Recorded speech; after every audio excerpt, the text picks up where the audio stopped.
ಶ್ರೀಗುರುಭ್ಯೋ ನಮಃ ಪರಮಗುರುಭ್ಯೋ ನಮಃ ಶ್ರೀಮದಾನಂದತೀರ್ಥಭಗವತ್ಪಾದಾಚಾರ್ಯಗುರುಭ್ಯೋ ನಮಃ ಹರಿ ಓಂ. ವಿಶ್ವಂಭರಾಂ ಘನತರಾಮಭಿಭೂರಿಯತ್ನೈ ನಿರ್ಭಿತ್ತೇತ್ಪದಮುಪೈತ್ಯಬಲೀಂದ್ರಗೇಹಾತ್ ಆಸ್ತೆ ತ್ರಿವಿಕ್ರಮಸನರ ಹರಿರದ್ವಿತೀಯಾ ಸಾತ್ವಾರಗೇಕ್ಷಿತಪುಮರ್ತಕರೀ ಪುರೀನಃ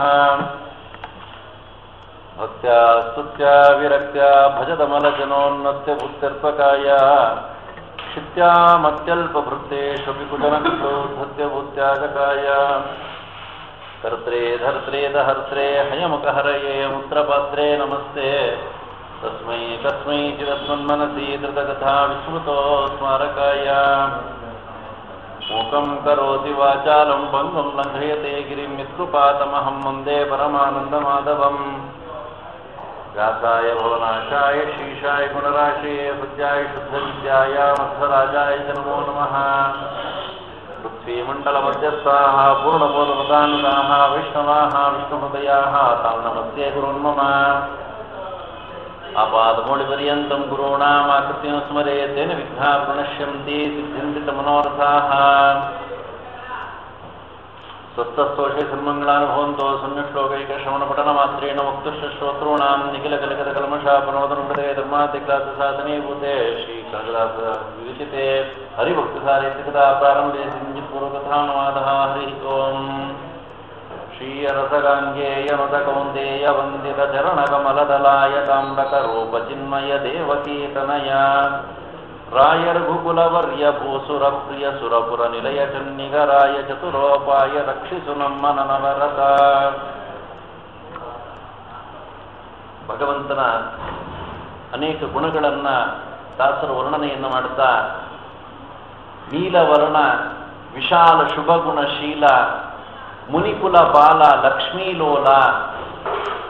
ಆ ಭಗವಂತನ ದೇಹದ ವರ್ಣ ಎಂತಹದ್ದು ಅಂತ ಹೇಳಿದರೆ ನೀಲಿಯ ಬಣ್ಣದಲ್ಲಿರತಕ್ಕಂತಹದ್ದು.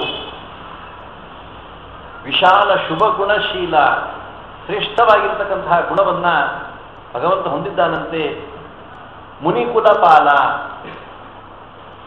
ಮೂರು ಕಾಲದ ಜ್ಞಾನವನ್ನ ಪಡೆದಿರತಕ್ಕಂತಹ ಅವರು ಮುನಿಗಳು ಅಂತ ಹೇಳ್ತಾ ಇದ್ದಾರೆ. ಮುನಿ ತ್ರಿಕಾಲಜ್ಞಾನಿ ಅಂತ ಹೇಳಿ ಇಂತಹ ಯಾವ ಮುನಿಕುಲದ ಒಂದು ಪಾಲನೆಯನ್ನ ಭಗವಂತ ಮಾಡ್ತಾ ಇದ್ದಾನೆ. ಅಂತಹ ಮುನಿಕುಲದವರೆಗೆ ಸ್ವಲ್ಪ ಅಪಚಾರವಾಗಿ ಬಿಟ್ಟರೂ ಸಹಿತ ಭಗವಂತ ಸಹಿಸೋದಿಲ್ಲ ಅಂತ ಹೇಳ್ತಾ ಇದ್ದಾರೆ. ಸನಕ ಸನಂದಾದಿಗಳು ಸಹಿತ ಬ್ರಹ್ಮಮಾನಸ ಪುತ್ರರಾಗಿದ್ದಾರೆ. ಅವರಿಗೆ ಅಪಮಾನವಾದಂತಹ ಸಂದರ್ಭದಲ್ಲಿ ತನ್ನ ವೃತ್ತಿರಾಗಿರತಕ್ಕಂತಹ ಜಯ ವಿಜಯರನ್ನು ಸಹಿತ ಭಗವಂತ ನೋಡಲಿಲ್ಲ. ಶಾಪ ಕೊಟ್ಟು ಅಂತಂದಾಗ ನೀವು ಆ ಶಾಪವನ್ನು ಸ್ವೀಕಾರ ಮಾಡಲೇಬೇಕು ಅಂತ ಹೇಳಿ ಭಗವಂತ ಆಜ್ಞೆ ಮಾಡುತ್ತಾ ಇದ್ದಾನೆ. ಹೀಗೆ ಮುನಿಗಳನ್ನ ಪರಿಪಾಲನೆಯನ್ನು ಮಾಡತಕ್ಕಂಥವನು. ಆ ಯೋಗ ಜ್ಞಾನ ಇತ್ಯಾದಿಗಳನ್ನೆಲ್ಲವನ್ನೂ ಸಹಿತ ತಾವು ಸಿದ್ಧಿಪಡಿಸಿಕೊಂಡು ಬಿಟ್ಟಿರ್ತಾರೆ. ಎಲ್ಲ ಕಾಲದಲ್ಲಿಯೂ ಸಹಿತ ಅದನ್ನು ಉಪಯೋಗಿಸ್ತಾರೇನೋ ಅಂತ ಹೇಳಿದ್ರೆ ಎಲ್ಲ ಕಾಲದಲ್ಲಿ ಉಪಯೋಗಿಸೋದಿಲ್ಲ. SBI ಅಕೌಂಟ್ ಏನಿದೆಯೋ ಅದನ್ನು ಮಾತ್ರ ತೆಗಿತಾ ಇರ್ತಾರೆ ಹೊರತು FDನೆಲ್ಲ ತೆಗಿತಿರ್ತಾರೆ ಅನ್ನೋದ್ರ ಸುಮ್ಮನೆ ತೆಗಿಯಕ್ಕೆ ಹೋಗಲ್ಲ. ಹಾಗೆ ಸಾಧಾರಣವಾಗಿರ್ತಕ್ಕಂತಹ ಒಂದು ಚರ್ಯೆಯನ್ನ ತೋರಿಸ್ತಾ ಇರ್ತಾರೆ. ಆದರೆ ಯಾವ ಕಾಲದಲ್ಲಿ ಯಾವ ರೀತಿಯಾಗಿರ್ತಕ್ಕಂತಹ ಒಂದು ವಿಷಯ ಅದು ಪ್ರಬಲವಾಗಿ ತಿಳ್ಕೊಳ್ಳುವಂತಹ ಸಂದರ್ಭದೊಳಗಡೆಗೆ ಆ ಯೋಗ ಜ್ಞಾನವನ್ನ ತಾವು ಉಪಯೋಗಿಸುವಂತಹವರಾಗಿ ಆಗ್ತಾರಂತೆ. ದೇವನ ಋಷಿಗಳು ಒಮ್ಮೆ ಸಂಚಾರವನ್ನು ಮಾಡ್ತಾ ಮಾಡ್ತಾ ಬರುತ್ತಿದ್ದಾರೆ. ಬರುವಂತಹ ಸಂದರ್ಭದಲ್ಲಿ ತ್ರಿಕೂಟ ಪರ್ವತಕ್ಕೆ ಬಂದಿದ್ದಾರೆ. ಬಂದ ಸಂದರ್ಭದಲ್ಲಿ ನದಿಯ ಒಂದು ಸರೋವರ, ದಿವ್ಯವಾಗಿರ್ತಕ್ಕಂಥ ಸರೋವರ, ಸಂಧ್ಯಾ ವಂದನೆಯನ್ನು ಮಾಡೋಣ ಅಂತಲೋ ಅಥವಾ ಆಯಾಸವನ್ನ ಪರಿಹಾರ ಮಾಡಿಕೊಳ್ಳಿಕ್ಕೋಸ್ಕರವೋ ಬರ್ತಾ ಇದ್ದಾರೆ. ಅವರಿಗೆ ಆಯಾಸ ಇಲ್ಲ, ಆಯಾಸ ಇದ್ದಂತೆ ತೋರಿಸ್ತಾ ಇದ್ದಾರೆ ಅಷ್ಟೇ. ಭಗವಂತನ ಧ್ಯಾನವನ್ನು ಮಾಡತಕ್ಕಂತಹ ಅವರಿಗೆ ಎಂದಿಗೂ ಸಹಿತ ಆಯಾಸ ಇರೋದಿಲ್ಲವಂತೆ. ಆ ಸಂದರ್ಭದಲ್ಲಿ ನೀರಿನಲ್ಲಿ ಇಳಿತಾ ಇದ್ದಾರೆ. ಇಳಿಯುವಾಗ ಒಂದು ಮೊಸಳೆ ಹತ್ತಿಸ್ಕೊಂಡು ಬಂತು. ಅಯ್ಯೋ ಮೊಸಳೆ ಬರ್ತಾ ಇದೆ ಅಂತ ಹೇಳಿ ದಡಕ್ಕೆ ಬಂದರು. ದಡದಲ್ಲಿ ಒಂದು ಆನೆ ಅಟ್ಟಿಸ್ಕೊಂಡು ಬರ್ತಾ ಇದೆ. ಕತೆ ಗೊತ್ತಾಗೋಗ್ಬಿಟ್ಟಿರುತ್ತೆ ಇಷ್ಟೊತ್ತಿಗೆ ಯಾವುದು ಅಂತ ಹೇಳಿ. ಗಜೇಂದ್ರ ಮೋಕ್ಷದ ಪೂರ್ವ ವೃತ್ತಾಂತ ಇದೆಲ್ಲವೂ ಸಹಿತ. ಆ ಸಂದರ್ಭದಲ್ಲಿ ಹೀಗೆ ಒಂದು 5-6 ಬಾರಿ ಆಗ್ತಾ ಇದೆ. ನೀರಿನ ಬಳಿ ಹತ್ತು ಹೋಯ್ತು ಅಂದ್ರೆ ಮೊಸಳೆ ಬರ್ತಾ ಇದೆ, ದಡಕ್ಕೆ ಬಂತು ಅಂದ್ರೆ ಆನೆ ಅಟ್ಟಿಸ್ಕೊಂಡ್ ಬರ್ತಾ ಇದೆ. ಕೊನೆಗೆ ಮೊಸಳೆ ಇನ್ನೇನೋ ಅವ್ರನ್ನ ತಿನ್ನುವಂತಹ ಒಂದು ಸ್ಥಿತಿ ದಡದಲ್ಲಿ ಬಂದುಬಿಟ್ರು.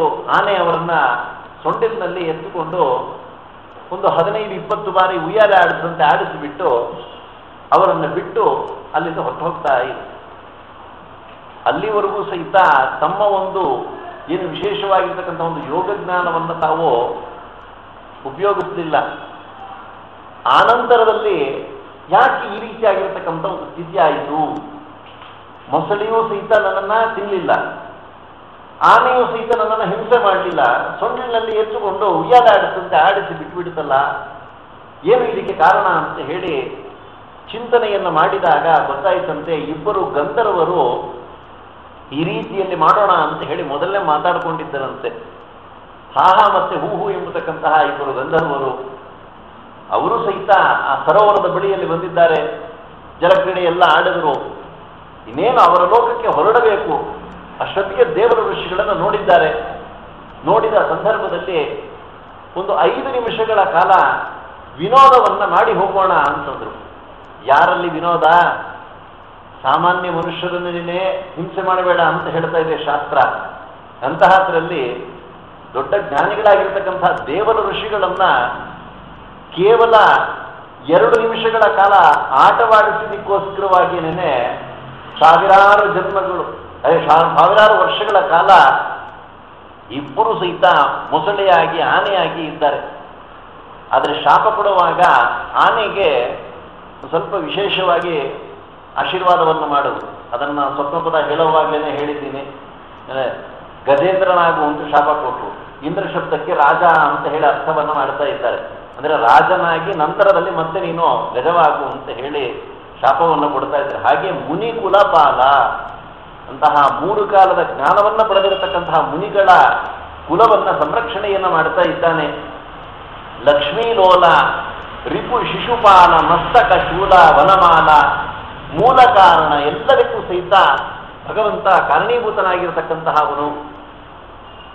ಅದನ್ನೇ ಹೇಳ್ತಾರೆ, ಕಾಂತಾಯ ಕಲ್ಯಾಣ ಗುಣೈಕ ಧಾಮ್ನೆ ನವದ್ಯುನಾಥ ಪ್ರತಿಮ ಪ್ರಭಾಯ ನಾರಾಯಣಾಯ ಅಖಿಲ ಕಾರಣಾಯ ಶ್ರೀಪ್ರಾಣನಾಥಾಯ ನಮಸ್ಕರೋಮಿ ಅಂತ ಹೇಳಿ ಇಂತಹ ಭಗವಂತ ಎಲ್ಲದಕ್ಕೂ ಕಾರಣೀಭೂತನಾಗಿದ್ದಾನೆ. ಯಾದವ ಜಾಲ ಜಾಲಹಿತ ಗೋಪಾಲ ಅಗಣಿತ ಲೀಲ ಕೋಮಲಕಾಯ. ಆ ಭಗವಂತನ ದೇಹ ಎಂಬತಕ್ಕಂತಹದ್ದು ವಜ್ರಾದಪಿ ಕಠೋರಾಣಿ ಅಂತ ಹೇಳ್ತಾ ಇದ್ದಾನೆ ಭಗವಂತ. ವಜ್ರಕ್ಕಿಂತಲೂ ಸಹಿತ ಕಠಿಣವಾಗಿರ್ತಕ್ಕಂಥದ್ದು ನನ್ನ ದೇಹ ಅಂತ ಹೇಳಿದ್ರು. ಅಂತಹ ದೇಹಕ್ಕೆ ಭೃಗು ಋಷಿಗಳು ಬಂದು ಒದೀತಾ ಇದ್ದಾರೆ. ದಿಗಿಲ್ಲದೆ ಒದ್ದ ಭೃಗುವ ಪಾಲಿಸಿದೆ ಬಂಟನೋ ಅವನೇನೋ ಬಂಟನಾನಲ್ಲವೇನೋ. ಅವ್ರು ಎಷ್ಟು ಭಕ್ತಿ ಮಾಡ್ತಾ ಇದ್ದಾರೆ, ನೀ ಭಕ್ತಿ ಮಾಡ್ತೀನೋ ಅಂತ ಹೇಳಿದ್ರೆ ಮಾಡೋದಕ್ಕೆ ಸಾಧ್ಯವೇ ಇಲ್ಲ. ಅದಕ್ಕೋಸ್ಕರನೇ ತಾರತಮ್ಯದಲ್ಲಿ ಶ್ರೇಷ್ಠರಾಗಿರ್ತಕ್ಕಂಥವ್ರು ಅವರು. ಈ ಪ್ರಕಾರವಾಗಿ ಆ ಭಗವಂತನ ದೇಹ ಅತ್ಯಂತ ಕೋಮಲವಾಗಿರತಕ್ಕಂತಹದ್ದು. ಅದನ್ನ ರಾಮಾಯಣದಲ್ಲಿ ವರ್ಣನೆ ಮಾಡ್ತಾರೆ. ಏನು ಸಮುದ್ರಕ್ಕೆ ಸೇತುವೆಯನ್ನು ಕಟ್ಟುವಂತಹ ಸಂದರ್ಭದಲ್ಲಿ ಜಾಂಬವಂತರು ಬಂದು ರಾಮದೇವರ ದೇಹವನ್ನು ಒಮ್ಮೆ ಸ್ಪರ್ಶ ಮಾಡಿದರಂತೆ. ಒಡರುವಾಗ ಹತ್ತಿಯಲ್ಲಾದರೂ ಸಹಿತ ಅಥವಾ ಬೆಣ್ಣೆಯಲ್ಲಾದರೂ ಸಹಿತ ಕಾಠಿಣ್ಯತ್ವವನ್ನು ಕಾಣಬಹುದಂತೆ. ರಾಮದೇವರ ದೇಹದೊಳಗಡೆಗೆ ಕಾಠಿಣ್ಯ ಇಲ್ಲವೇ ಇಲ್ಲ ಅಂತ ಹೇಳ್ತಾ ಇದ್ದಾರೆ. ಅಂತಹ ಒಂದು ಮೃದುವಾಗಿರತಕ್ಕಂತಹ ದೇಹ ರಾಮದೇವರದು. ಮನಸ್ಸನ್ನ ಚಿಂತನೆ ಮಾಡಿದ್ರಂತೆ, ಇಂತಹ ಮೃದುವಾಗಿರತಕ್ಕಂತಹ ದೇಹ 14 ವರ್ಷದಿಂದ ವನವಾಸದೊಳಗಡೆ ಇದೆಯಲ್ಲ, ಹೇಗಿರಬೇಕು ಅಂತ ಹೇಳಿ ಯೋಚನೆ ಮಾಡಿದ್ರಂತ. ಅಂದ್ರೆ ರಾಮದೇವರ ದೇಹ ಅಷ್ಟು ಮೃದುವಾಗಿದೆ ಅಂತ ಹೇಳ್ತಿದ್ದಾರೆ. ಹಾಗಿದ್ರೆ ಕೃಷ್ಣನ ಒಂದು ದೇಹ ಮೃದು ಇಲ್ವೇನೋ ಅಂತಂತ ಹೇಳಿದ್ರೆ ಅದು ಸಹಿತ ಮೃದುವಾಗೇ ಇದೆಯಂತೆ. ಭಗವಂತ ಬೆಣ್ಣೆಯೆಲ್ಲ ಕದ್ದಾಗ ಗೋಪಿಕಾಸ್ತ್ರೀಯರುಗಳೆಲ್ಲ ಸ್ವಲ್ಪ ದೊಡ್ಡವರಾದ ಮೇಲಿಂದ ಕೇಳಿದ್ರಂತೆ, ಏನೋ ಸಣ್ಣ ಹುಡುಗ ಇದ್ದಾಗೆಲ್ಲ ಸಹಿತ ಬಂದು ಬಂದು ಬಂದು ಬೆಣ್ಣೆ ಕದೀತಿದೆಯಲ್ಲ, ಯಾಕೆ ಕದೀತಿದ್ದೆ ಅಂತ ಹೇಳಿದ್ರೆ ಬೆಣ್ಣೆ ಅತ್ಯಂತ ಮೃದುವಾಗಿರತಕ್ಕಂತಹ ಪದಾರ್ಥ ಅದು. ನಿಮ್ಮ ಮನಸ್ಸು ಹೇಗಿದೆ ಅಂತಂದ್ರೆ ಅತ್ಯಂತ ಕಠಿಣವಾಗಿರ್ತಕ್ಕಂಥದ್ದು. ಕಠಿಣ ವ್ಯಕ್ತಿಗಳಲ್ಲಿ ಇಂತಹ ಮೃದುವಾಗಿರ್ತಕ್ಕಂಥ ಪದಾರ್ಥ ಇರಬಾರದು ಅಂತ ಹೇಳಿ ನಾ ಕದಿಯಕ್ಕೆ ಬರ್ತಾ ಇದ್ದೆ ಅಂತ ನನ್ನಂತೆ. ಈಗ ಬೇಕಾದಷ್ಟು ಹಾಸ್ಯವನ್ನ ಮಾಡ್ತಾ ಇದ್ದಾನೆ. ಈ ರೀತಿಯಲ್ಲಿ ಕೋಮಲಕಾಯ ಅಂತ ಹೇಳಿ ಮುಂದಿನ ಪದ್ಯದಲ್ಲಿ ಹೇಳ್ತಾ ಇದ್ದಾರೆ.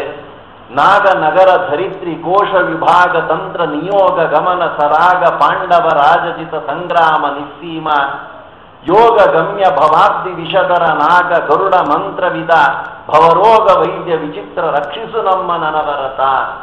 ನಾಗ ನಗರ ಧರಿತ್ರಿ, ನಾಗ ಅಂತ ಹೇಳಿದ್ರೆ ನಾಗ ಸರ್ಪ ಅಂತ ಅನ್ಕೊಳ್ತೀವಿ. ಇಲ್ಲಿ ಸರ್ಪ ಅಂತ ಹೇಳಿ ಅನ್ವಯವನ್ನು ಮಾಡಬಾರದು. ನಾಗ ಅಂತ ಹೇಳಿದ್ರೆ ಆನೆ, ಆನೆಗೆ ಇನ್ನೊಂದು ಹೆಸರು ಕರಿ, ಕರಿಗಿರಿ ಅಂತ ಹೇಳಿ ನಾವು ಶಬ್ದವನ್ನು ಕೇಳ್ತಾ ಇದ್ದೇವೆ. ಅಂದ್ರೆ ಅಲ್ಲಿ ಇಬ್ಬರು ಗಂಧರ್ವರು ಆನೆಯ ರೂಪದೊಳಗಡೆಗೆ ಇದ್ದುಕೊಂಡು ಸಂಚಾರವನ್ನ ಮಾಡಿ ನರಸಿಂಹದೇವರ ಅನುಗ್ರಹಕ್ಕೆ ಪಾತ್ರರಾಗುತ್ತಾ ಇದ್ದಾರೆ. ಅದಕ್ಕೆಲ್ಲ ಬೇಕಾದಷ್ಟು ಕಥೆಯನ್ನೆಲ್ಲ ಹಿಂದೆ ವರ್ಣನೆ ಮಾಡ್ತಾ ಇದ್ದಾರೆ ಕರಿಗಿರಿ ಮಹಾತ್ಮೆ ಇತ್ಯಾದಿಗಳಲ್ಲಿ. ಅಂತಹ ಯಾವ ಹೆಸರು ನಾಗ ಎಂಬುದಾಗಿ ಹೇಳಿದರೆ ಆನೆಗೆ ನಾಗ ಅಂತ ಕರೀತಿದ್ದಾರೆ. ಇಂಥದಕ್ಕೆ ಹಸ್ತಿ ಅಂತ ಇನ್ನೊಂದು ಹೆಸರು. ಇಂತಹ ನಾಗ ನಗರ ಧರಿತ್ರಿ ಹಸ್ತಿನಾವತಿ ಅಂತ ಹೇಳ್ತಾ ಇದ್ದಾರೆ. ಅದನ್ನು ಇಷ್ಟು ರೀತಿಯಲ್ಲಿ ಅಂದ್ರೆ ಡೈರೆಕ್ಟ್ ಆಗಿ ಹೇಳಿದ್ರೆ ಇಂಡೈರೆಕ್ಟ್ ಸ್ಪೀಚ್ ಅಂತ ಹೇಳ್ತಾರಲ್ಲ, ಆ ರೀತಿಯಲ್ಲಿ ಹೇಳ್ತಾ ಇದ್ದಾರೆ. ಅಂದ್ರೆ ಅತ್ಯಂತ ಗುಪ್ತವಾಗಿರತಕ್ಕಂಥ ವಿಷಯವನ್ನ ಹೇಳ್ತಕ್ಕಂತಹದ್ರಲ್ಲಿ ನಮ್ಮ ಕನಕದಾಸರು ಅತ್ಯಂತ ಪ್ರವೀಣರು. ಅದಕ್ಕೆ ನಾಗ ನಗರ ಧರಿತ್ರಿ ಕೋಶ ವಿಭಾಗ ತಂತ್ರ, ಆ ಒಂದು ಹಸ್ತಿನಾವತಿಯ ಪಟ್ಟಣದ ಒಂದು ವಿಭಾಗವನ್ನ ಮಾಡತಕ್ಕಂಥದ್ರೊಳಗೆ ಭಗವಂತನ ಒಂದು ಚಾಣಾಕ್ಷತನ ಇದೆಯಲ್ಲ, ಅವನ ಚಾಣಾಕ್ಷತನ ಇನ್ಯಾರಿಗೂ ಸಹಿತ ಬರೋದಿಲ್ಲ ಅಂತ ಹೇಳ್ತಾ ಇದ್ದಾರೆ. ನಿನ್ನೆ ದಿವಸ ಇದಕ್ಕೆಲ್ಲ ದೃಷ್ಟಾಂತವನ್ನು ಕೊಟ್ಟಿದ್ದೀನಿ. ಅದೇ ಸಂಧಾನಕ್ಕೆ ಹೋಗೋದಕ್ಕಿಂತ ಪೂರ್ವದೊಳಗಡೆಗೆ ಎಲ್ಲರ ಬಳಿಯಲ್ಲಿ ಬಂದು ಕೇಳ್ತಾ ಇದ್ದಾರೆ ಏನೇನು ಮಾಡಬೇಕು ಅಂತ ಹೇಳಿ. ಅಲ್ಲೇ ನಮ್ಮ ರಾಜ್ಯ 5 ಹಳ್ಳಿ 1 ಹಳ್ಳಿ, ಇಲ್ಲಾಂದ್ರೆ ಅವಕಾಶವೇ ಇಲ್ಲ ಅಂತ ಹೇಳೋದು. ಹಾಗೆ ಆ ಕೋಶ ವಿಭಾಗ ತಂತ್ರ ಕೃಷ್ಣ ಪರಮಾತ್ಮನೇ ಪಾಂಡವರನ್ನ ಪಾಂಡುರಾಜರು ಗತಿಸಿದ ನಂತರದೊಳಗಡೆಗೆ ಅವ್ರನ್ನೆಲ್ಲ ಕರೆದುಕೊಂಡು ಬಂದು ಭೀಷ್ಮಾಚಾರ್ಯರ ಕೈಯಲ್ಲಿ ಒಪ್ಪಿಸ್ತಾ ಇದ್ದಾರೆ. ಮತ್ತೆ ಪುನಃ ಏಕಚಕ್ರ ನಗರದಿಂದ ಕರ್ಕೊಂಡು ಬಂದು ಭಗವಂತನೇ ಮತ್ತೆ ಭೀಷ್ಮಾಚಾರ್ಯರ ಕೈಯಲ್ಲಿ ಒಪ್ಪಿಸ್ತಾ ಇದ್ದಾನೆ. ಮನೆಗೆ ಇವ್ರು ಏನ್ ಮಾಡಿದ್ರು ಸಹಿತ ಒಳ್ಳೆ ಬುದ್ಧಿ ಬರೋದಿಲ್ಲ. ಯಾರಿಗೆ? ದುರ್ಯೋಧನಾಚಾರ್ಯಗಳಿಗೆ. 100 ಜನ ಇದ್ದಾರೆ ಅವರು. ಅವ್ರಿಗೆ ಏನ್ ಮಾಡಿದ್ರು ಒಳ್ಳೆ ಬುದ್ಧಿ ಬರೋದಿಲ್ಲ. ಅದಕ್ಕೋಸ್ಕರ ಅವರ ಒಂದು ರಾಜ್ಯವನ್ನು ಅವರಿಗೆ ಕೊಟ್ಟು ಬಿಡಬೇಕು ಅಂತ ಹೇಳಿ ಇಂದ್ರಪ್ರಸ್ಥ ನಗರವನ್ನ ಭಗವಂತ ಪಾಂಡವರಿಗೆ ಕೊಡಿಸ್ತಾ ಇದ್ದಾರೆ. ಆ ರಾಜ್ಯ ಇದೆಯಲ್ಲ, ಅದನ್ನ ಪಾಂಡುರಾಜರು ಗೆದ್ದಂತಹದ್ದು. ಈಗಿನ ಒಂದು ದೆಹಲಿ, ಅದಕ್ಕೆ ಇಂದ್ರಪ್ರಸ್ಥ ನಗರ ಅಂತ ಹೇಳ್ತಾ ಇದ್ದಾರೆ. ಬರ್ತಾ ಬರ್ತಾ ಎಲ್ಲ ಪುರಾಣೋಕ್ತವಾಗಿರ್ತಕ್ಕಂಥ ಹೆಸರೆಲ್ಲ ಹೊರಟೋಗುತ್ತೆ, ಬೇರೆ ಯಾವುದೋ ಒಂದು ಹೆಸರು ಬರ್ತಾ ಇರುತ್ತೆ ಲೋಕದಲ್ಲಿ. ಇಂತಹದ್ದು ಅಲ್ಲ, ಕರಿಗಿರಿ ಎಂಬತಕ್ಕಂಥ ಹೆಸರು ಹೊರಟೋಯ್ತು, ದೇವರಾಯನದುರ್ಗ ಅಂತ ಹೇಳಿ ಹೆಸರು ಬಂದು ಬಿಡ್ತು. ಹಾಗೆ ಇಂತಹ ಯಾವ ಇಂದ್ರಪ್ರಸ್ಥ ನಗರವನ್ನ ಬಹಳ ಜಾಣ್ಮೆಯಿಂದ ಪಾಂಡವರಿಗೆ ಕೊಡಿಸ್ತಕ್ಕಂತಹವನಾಗಿ ಆಗ್ತಾ ಇದ್ದಾನೆ. ಅದಕ್ಕೋಸ್ಕರ ನಾಗ ನಗರ ಧರಿತ್ರಿ ಕೋಶ ವಿಭಾಗ ತಂತ್ರ ನಿಯೋಗ ಗಮನ ಸರಾಗ. ಅವನು ಹೇಗಿದ್ದಾನೆ ಅಂತಂದ್ರೆ ಸುಲಭವಾಗಿ ಹೋಗಿ ಆ ಕಾರ್ಯವನ್ನ ಮಾಡಿಕೊಂಡು ಬರ್ತಾ ಇದ್ದಾನಂತೆ.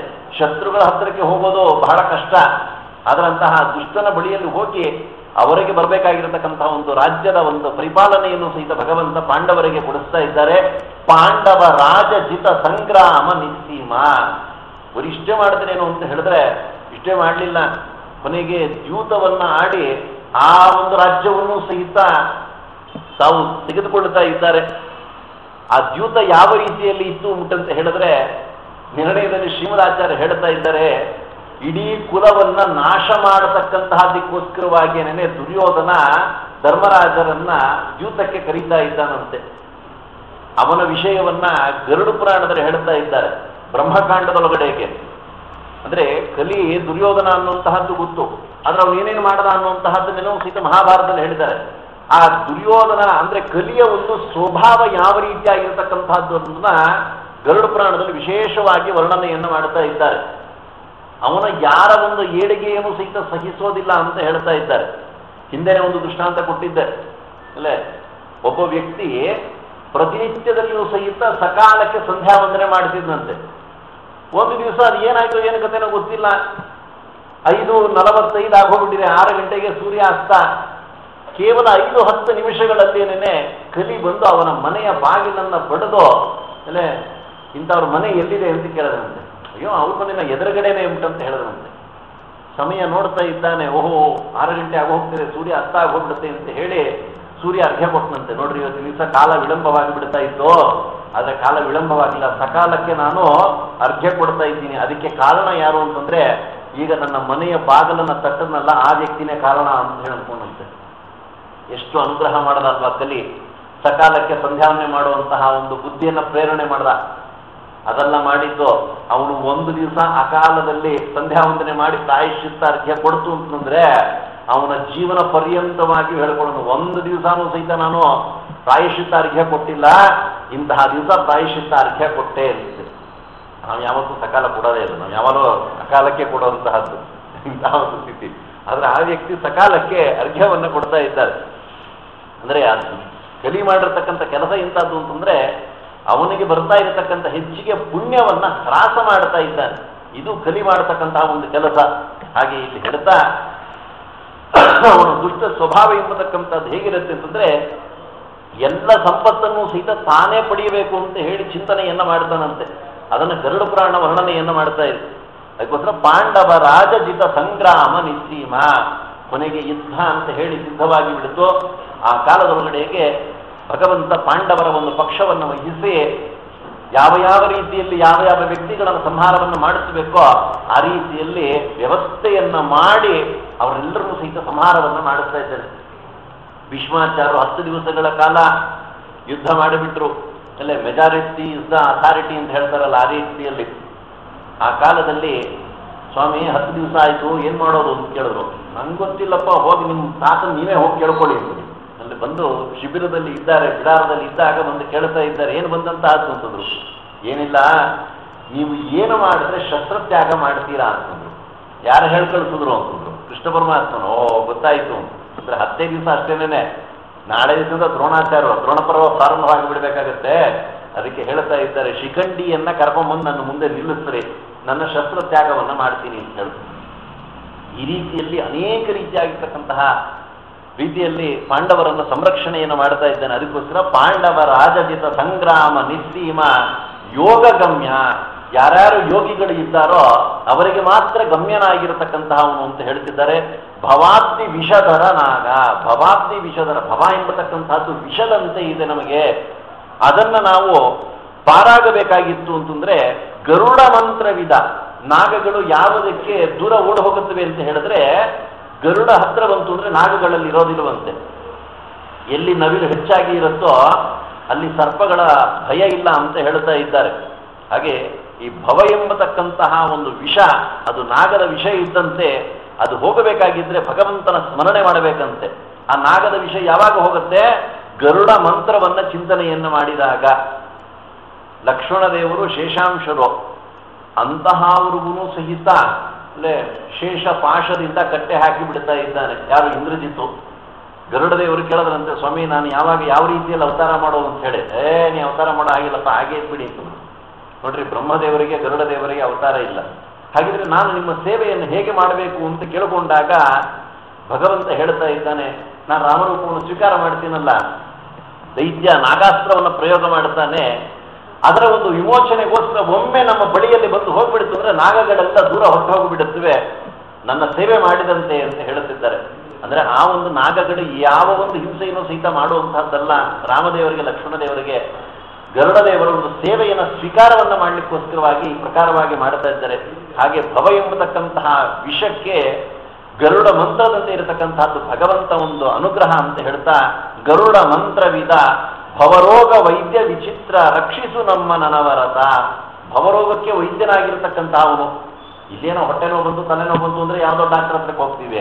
ಭವರೋಗಕ್ಕೆ ಯಾರು ಔಷಧಿ ಕೊಡ್ತಾರೆ ಅಂತಂತ ಹೇಳಿದ್ರೆ ನಾವಾಗವಾಗ ಹೇಳ್ತಾ ಇರ್ತೀನಿ, ಮೆಡಿಕಲ್ ಶಾಪ್ ಹೋಗ್ಬಿಟ್ಟು ಸಂತೋಷಕ್ಕೆ, ಸುಖಕ್ಕೆ, ನೆಮ್ಮದಿಗೆ ಒಂದೊಂದು ಟ್ಯಾಬ್ಲೆಟ್ ಕೊಡಿ ಅಂತ ಹೇಳಂದ್ರೆ ಅಂಥದ್ದು ಯಾವುದು ಸಿಗೋದಿಲ್ಲ ಅಂತಂದ್ರು.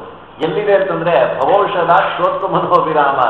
ಭವಕ್ಕೆ ಔಷಧಿ ಯಾವುದು ಅಂತಂದ್ರೆ ಭಾಗವತದ ಶ್ರವಣ ಮಾಡತಕ್ಕಂತಹದ್ದೇನೆ ಪ್ರಧಾನವಾಗಿರ್ತಕ್ಕಂತಹ ಒಂದು ಔಷಧಿ ಅಂತ ಹೇಳ್ತಾ ಇದ್ದಾರೆ. ಹಾಗೆ ಭವರೋಗ ವೈದ್ಯ.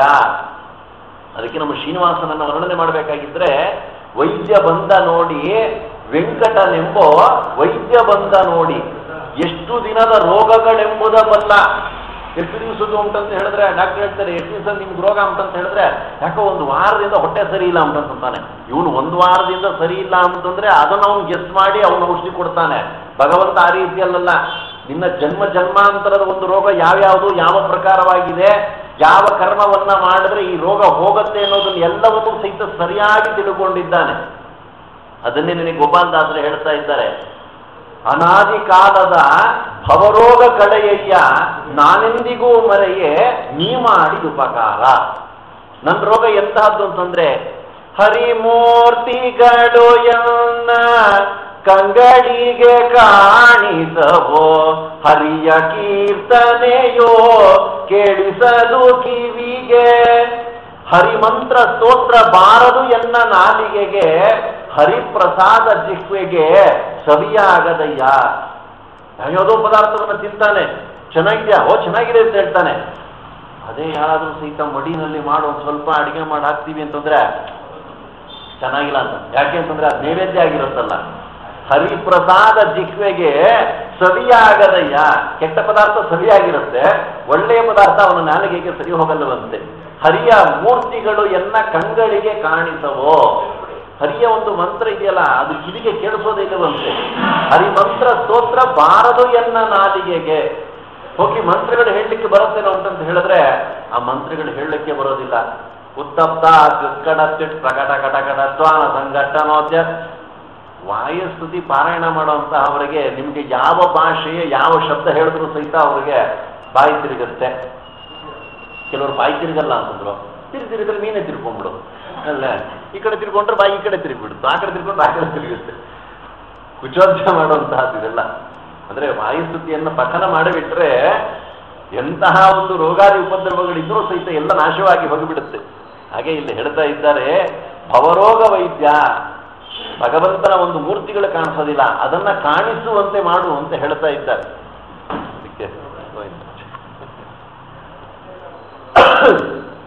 ಆ ಭವಕ್ಕೆ ವೈದ್ಯನಾಗಿರತಕ್ಕಂತಹ ಅವನು ಕೃಷ್ಣ ಪರಮಾತ್ಮನ ಬಳಿಯಲ್ಲಿ ಅಕ್ರೂರರು ಬಂದು ಪ್ರಾರ್ಥನೆ ಮಾಡ್ತಾ ಇದ್ದಾರೆ.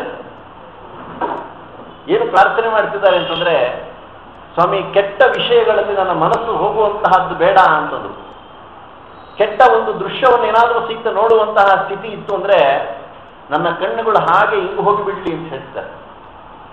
ಕೆಟ್ಟ ಸ್ಥಳಕ್ಕೆ ಹೋಗೋ ಹಾಗಿತ್ತು ಅಂದ್ರೆ ನನ್ನ ಕಾದುಗಳಲ್ಲಿ ಶಕ್ತಿಯೇ ಇಲ್ದಿರುವಂತಹ ರೀತಿಯಲ್ಲಿ ಆಗಿಬಿಡ್ಲಿ.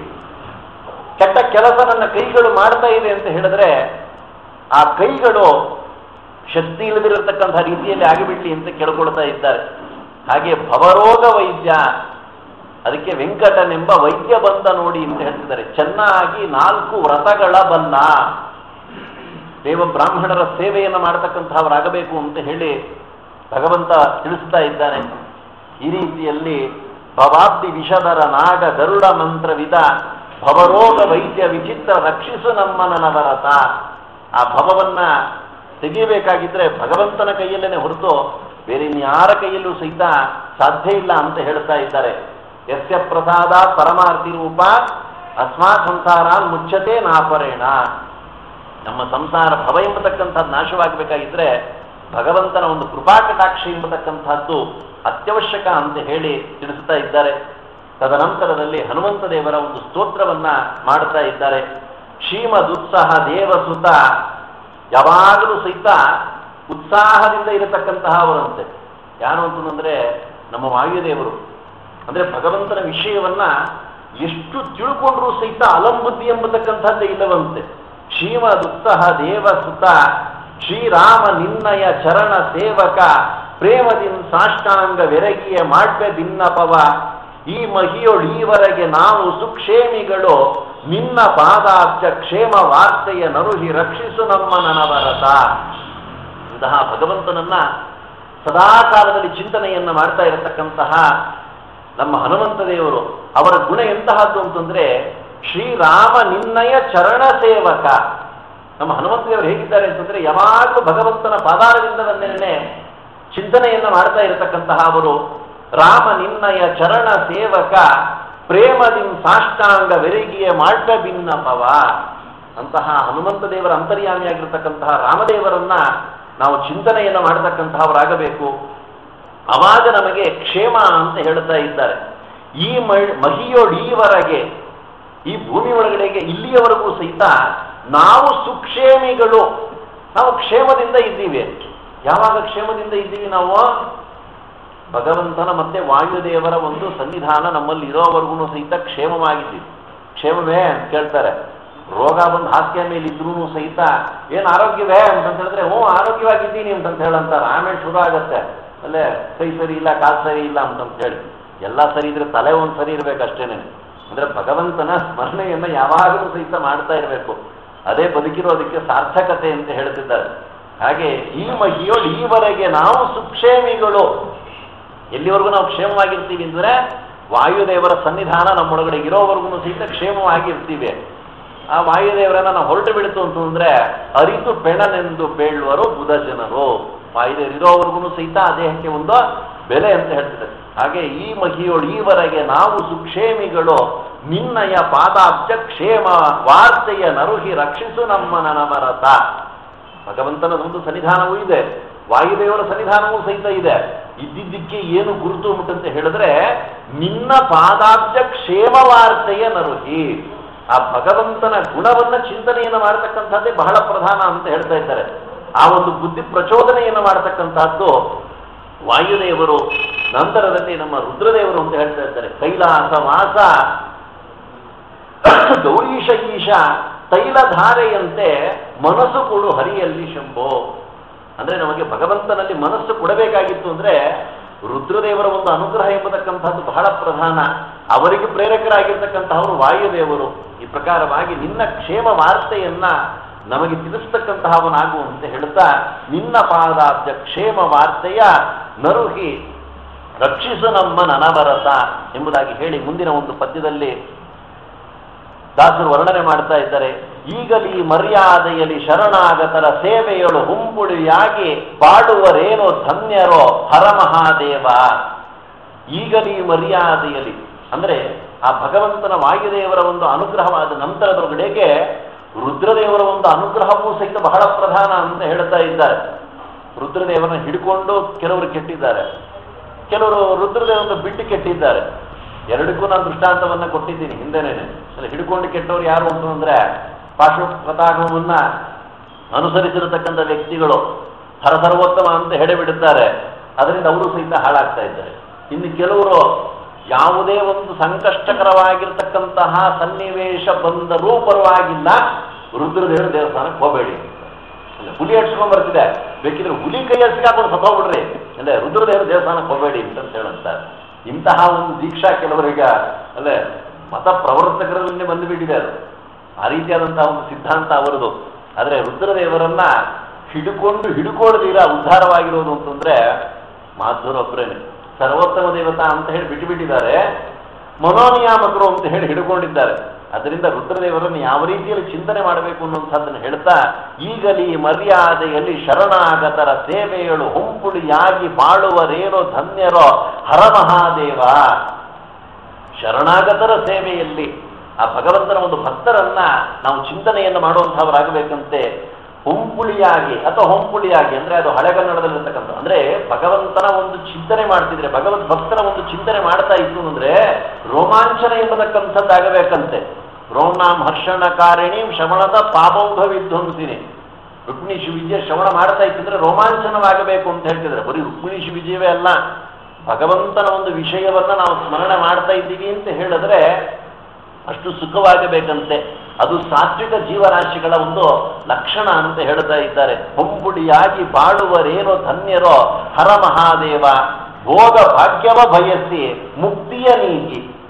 ಕೇವಲ ಲೌಕಿಕದ ಸುಖವನ್ನೇ ಅಪೇಕ್ಷೆಯನ್ನು ಪಡತಕ್ಕಂತಹ ವ್ಯಕ್ತಿಗಳು ಅಲ್ಲೇ ಭೋಗ ಬೇರಿ ಹೂದಣ್ಣ ಭವಭೋಗಗಳೆಲ್ಲವೂ ರೋಗಗಳಣ್ಣ.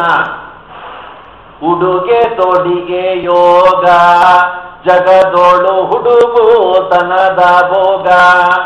ಗಿಡುಗ ಗಿಡಿಮರಿಯ ನೊಯ್ಯೋವ ತೆರದಲ್ಲಿ, ಗಿಡುಗ ಗಿಡಿಮರಿಯ ನೊಯ್ಯೋವ ತೆರದಲ್ಲಿ ದೂತರು ಪಿಡಿಯಲು ತಡೆ ಮಾಡುವರೇ.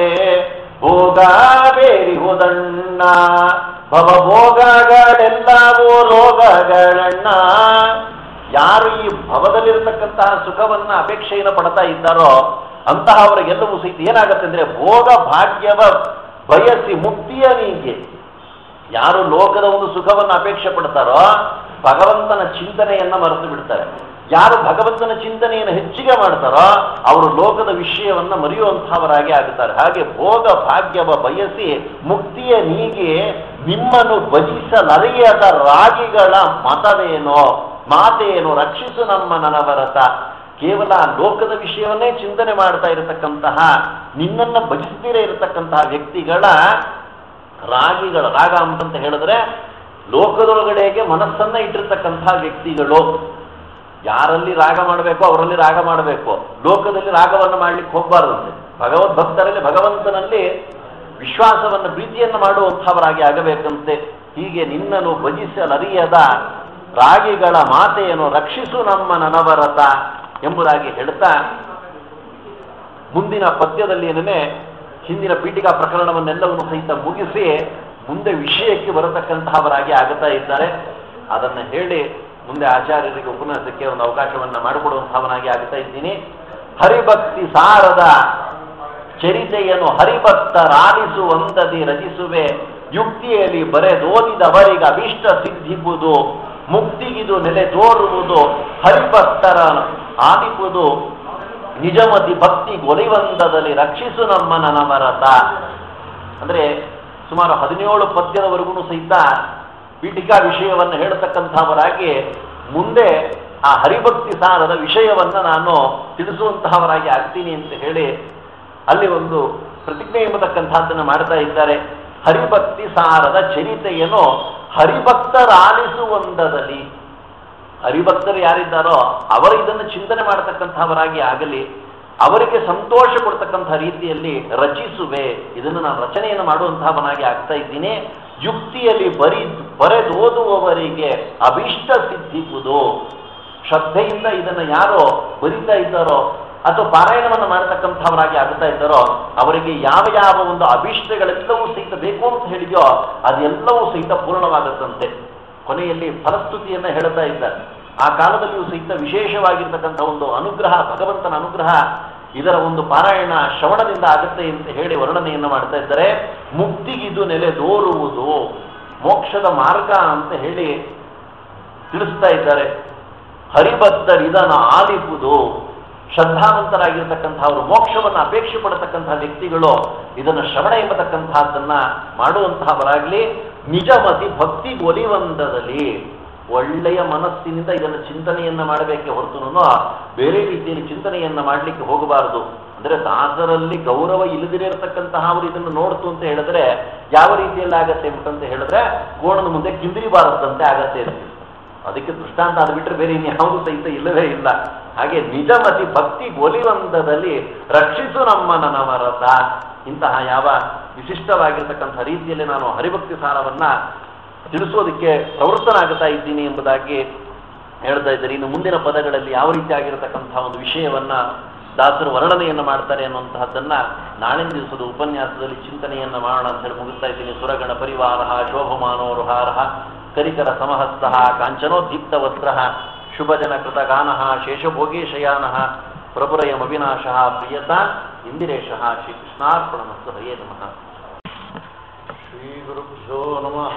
ಪರಮಗುರುಭ್ಯೋ ನಮಃ. ಶ್ರೀಮದಾನಂದತೀರ್ಥ ಭಗವತ್ಪದಾಚಾರ್ಯ ಗುರುಭ್ಯೋ ನಮಃ. ಹರಿ ಓಂ. ವಿಶ್ವಂಭರಾಂ ಘನತರಾಮಭಿಭೂರಿ ಯತ್ನೈ ನಿರ್ಭಿತ್ತೇತ್ಪದಮುಪೇತ್ಯ ಬಲೀಂದ್ರಗೇಹಾತ್ ಆಸ್ತೆ ತ್ರಿವಿಕ್ರಮಕನರ ಹರಿರದ್ವಿತೀಯ ಸಾದ್ವಾರಕೇಕ್ಷಿತ ಪುಮರ್ತಕರೀ ಪುರೀನಃ ಭಕ್ತ್ಯಾ ಸ್ತುತ್ಯಾ ವಿರಕ್ತ್ಯಾ ಭಜತಮಲಜನೋನ್ನತ್ಯ ಭುಕ್ತ್ಯರ್ಪಕಾಯ ಕ್ಷಿತ್ಯಾಮತ್ಯಲ್ಪಭೃತ್ತೇಷು ಕುಜನಕೃತೋ ಧತ್ಯಭೂತ್ಯಾಗಕಾಯ ಕರ್ತ್ರೇ ಧರ್ತ್ರೇ ದಹರ್ತ್ರೇ ಹಯಮುಖಹರಯೇ ಮುತ್ರಪಾತ್ರೇ ನಮಸ್ತೆ ತಸ್ಮೈ ತಸ್ಮೈ ಚಿರಸ್ಮನ್ಮನಸಿ ಧೃತಕಥಾ ವಿಸ್ಮೃತೋ ಸ್ಮಾರಕಾಯ ಮೂಕಂ ಕರೋತಿ ವಾಚಾಲಂ ಭಂಗಂ ಲಂಘಯತೆ ಗಿರಿಂ ಯತ್ಕೃಪಾತಮಹಂ ವಂದೇ ಪರಮಾನಂದಮಾಧವಂ. ವ್ಯಾಸಾಯ ಭವನಾಶಾಯ ಶ್ರೀಶಾಯ ಗುಣರಾಶಯೇ ಹೃದ್ಯಾಯ ಶುದ್ಧವಿದ್ಯಾಯ ಮಧ್ವರಾಜಾಯ ನಮೋ ನಮಃ. ಪೃಥ್ವೀಮಂಡಲಮಧ್ಯಸ್ಥಾಃ ಪೂರ್ಣಬೋಧಮತಾನುಗಾಃ ವೈಷ್ಣವಾಃ ವಿಷ್ಣುಹೃದಯಾಃ ತಾಂ ನಮಸ್ತೆ ಗುರುನ್ಮಮ. ಆಪಾದಮೌಳಿಪರ್ಯಂತಂ ಗುರುಣಾಮಾಕೃತಿಂ ಸ್ಮರೇತ್ ತೇನ ವಿಘ್ನಾಃ ಪ್ರಣಶ್ಯಂತಿ ಸಿದ್ಧ್ಯಂತಿ ಮನೋರಥಾಃ. ಸ್ವಸ್ಥಸ್ತೋಷೆ ಸನ್ಮಂಗಳಾನುಭವಂತೋ ಸನ್ಯಶ್ಲೋಕೈಕ ಶ್ರವಣ ಪಠನ ಮಾತ್ರೇಣ ವಕ್ತುಶ್ಚ ಶ್ರೋತॄಣಾಂ ನಿಖಿಲ ಕಲಿಕದ ಕಲ್ಮಷಾಪನೋದನ ಹೃದಯ ಧರ್ಮಾತಿಕ್ರಾಸ ಸಾಧನೆ ಭೂತೆ ಶ್ರೀ ಕನಕದಾಸ ವಿವಿಚಿತೆ ಹರಿಭಕ್ತಿಸಾರಿತ್ಯಕಥಾ ಪ್ರಾರಂಭೆ ಸಿಂಜಿತ್ ಪೂರ್ವಕಥಾನುವಾದಃ ಹರಿ ಓಂ ಶ್ರೀ ರಸಗಾಂಗೇಯನುತ ಕೌಂದೇಯ ವಂದಿತ ಚರಣ ಕಮಲದಲಾಯ ತಾಮ್ರಕ ರೂಪ ಚಿನ್ಮಯ ದೇವಕೀತನಯ ರಾಯರ್ಘುಕುಲವರ್ಯ ಭೂಸುರ ಪ್ರಿಯ ಸುರಪುರ ನಿಲಯ ಚನ್ನಿಗರಾಯ ಚತುರೋಪಾಯ ರಕ್ಷಿಸು ನಮ್ಮ ನನವರತ. ಭಗವಂತನ ಅನೇಕ ಗುಣಗಳನ್ನು ದಾಸರು ವರ್ಣನೆಯನ್ನು ಮಾಡುತ್ತಾ ನೀಲವರ್ಣ ವಿಶಾಲ ಶುಭಗುಣಶೀಲ ಮುನಿಕುಲ ಬಾಲ ಲಕ್ಷ್ಮೀಲೋಲ.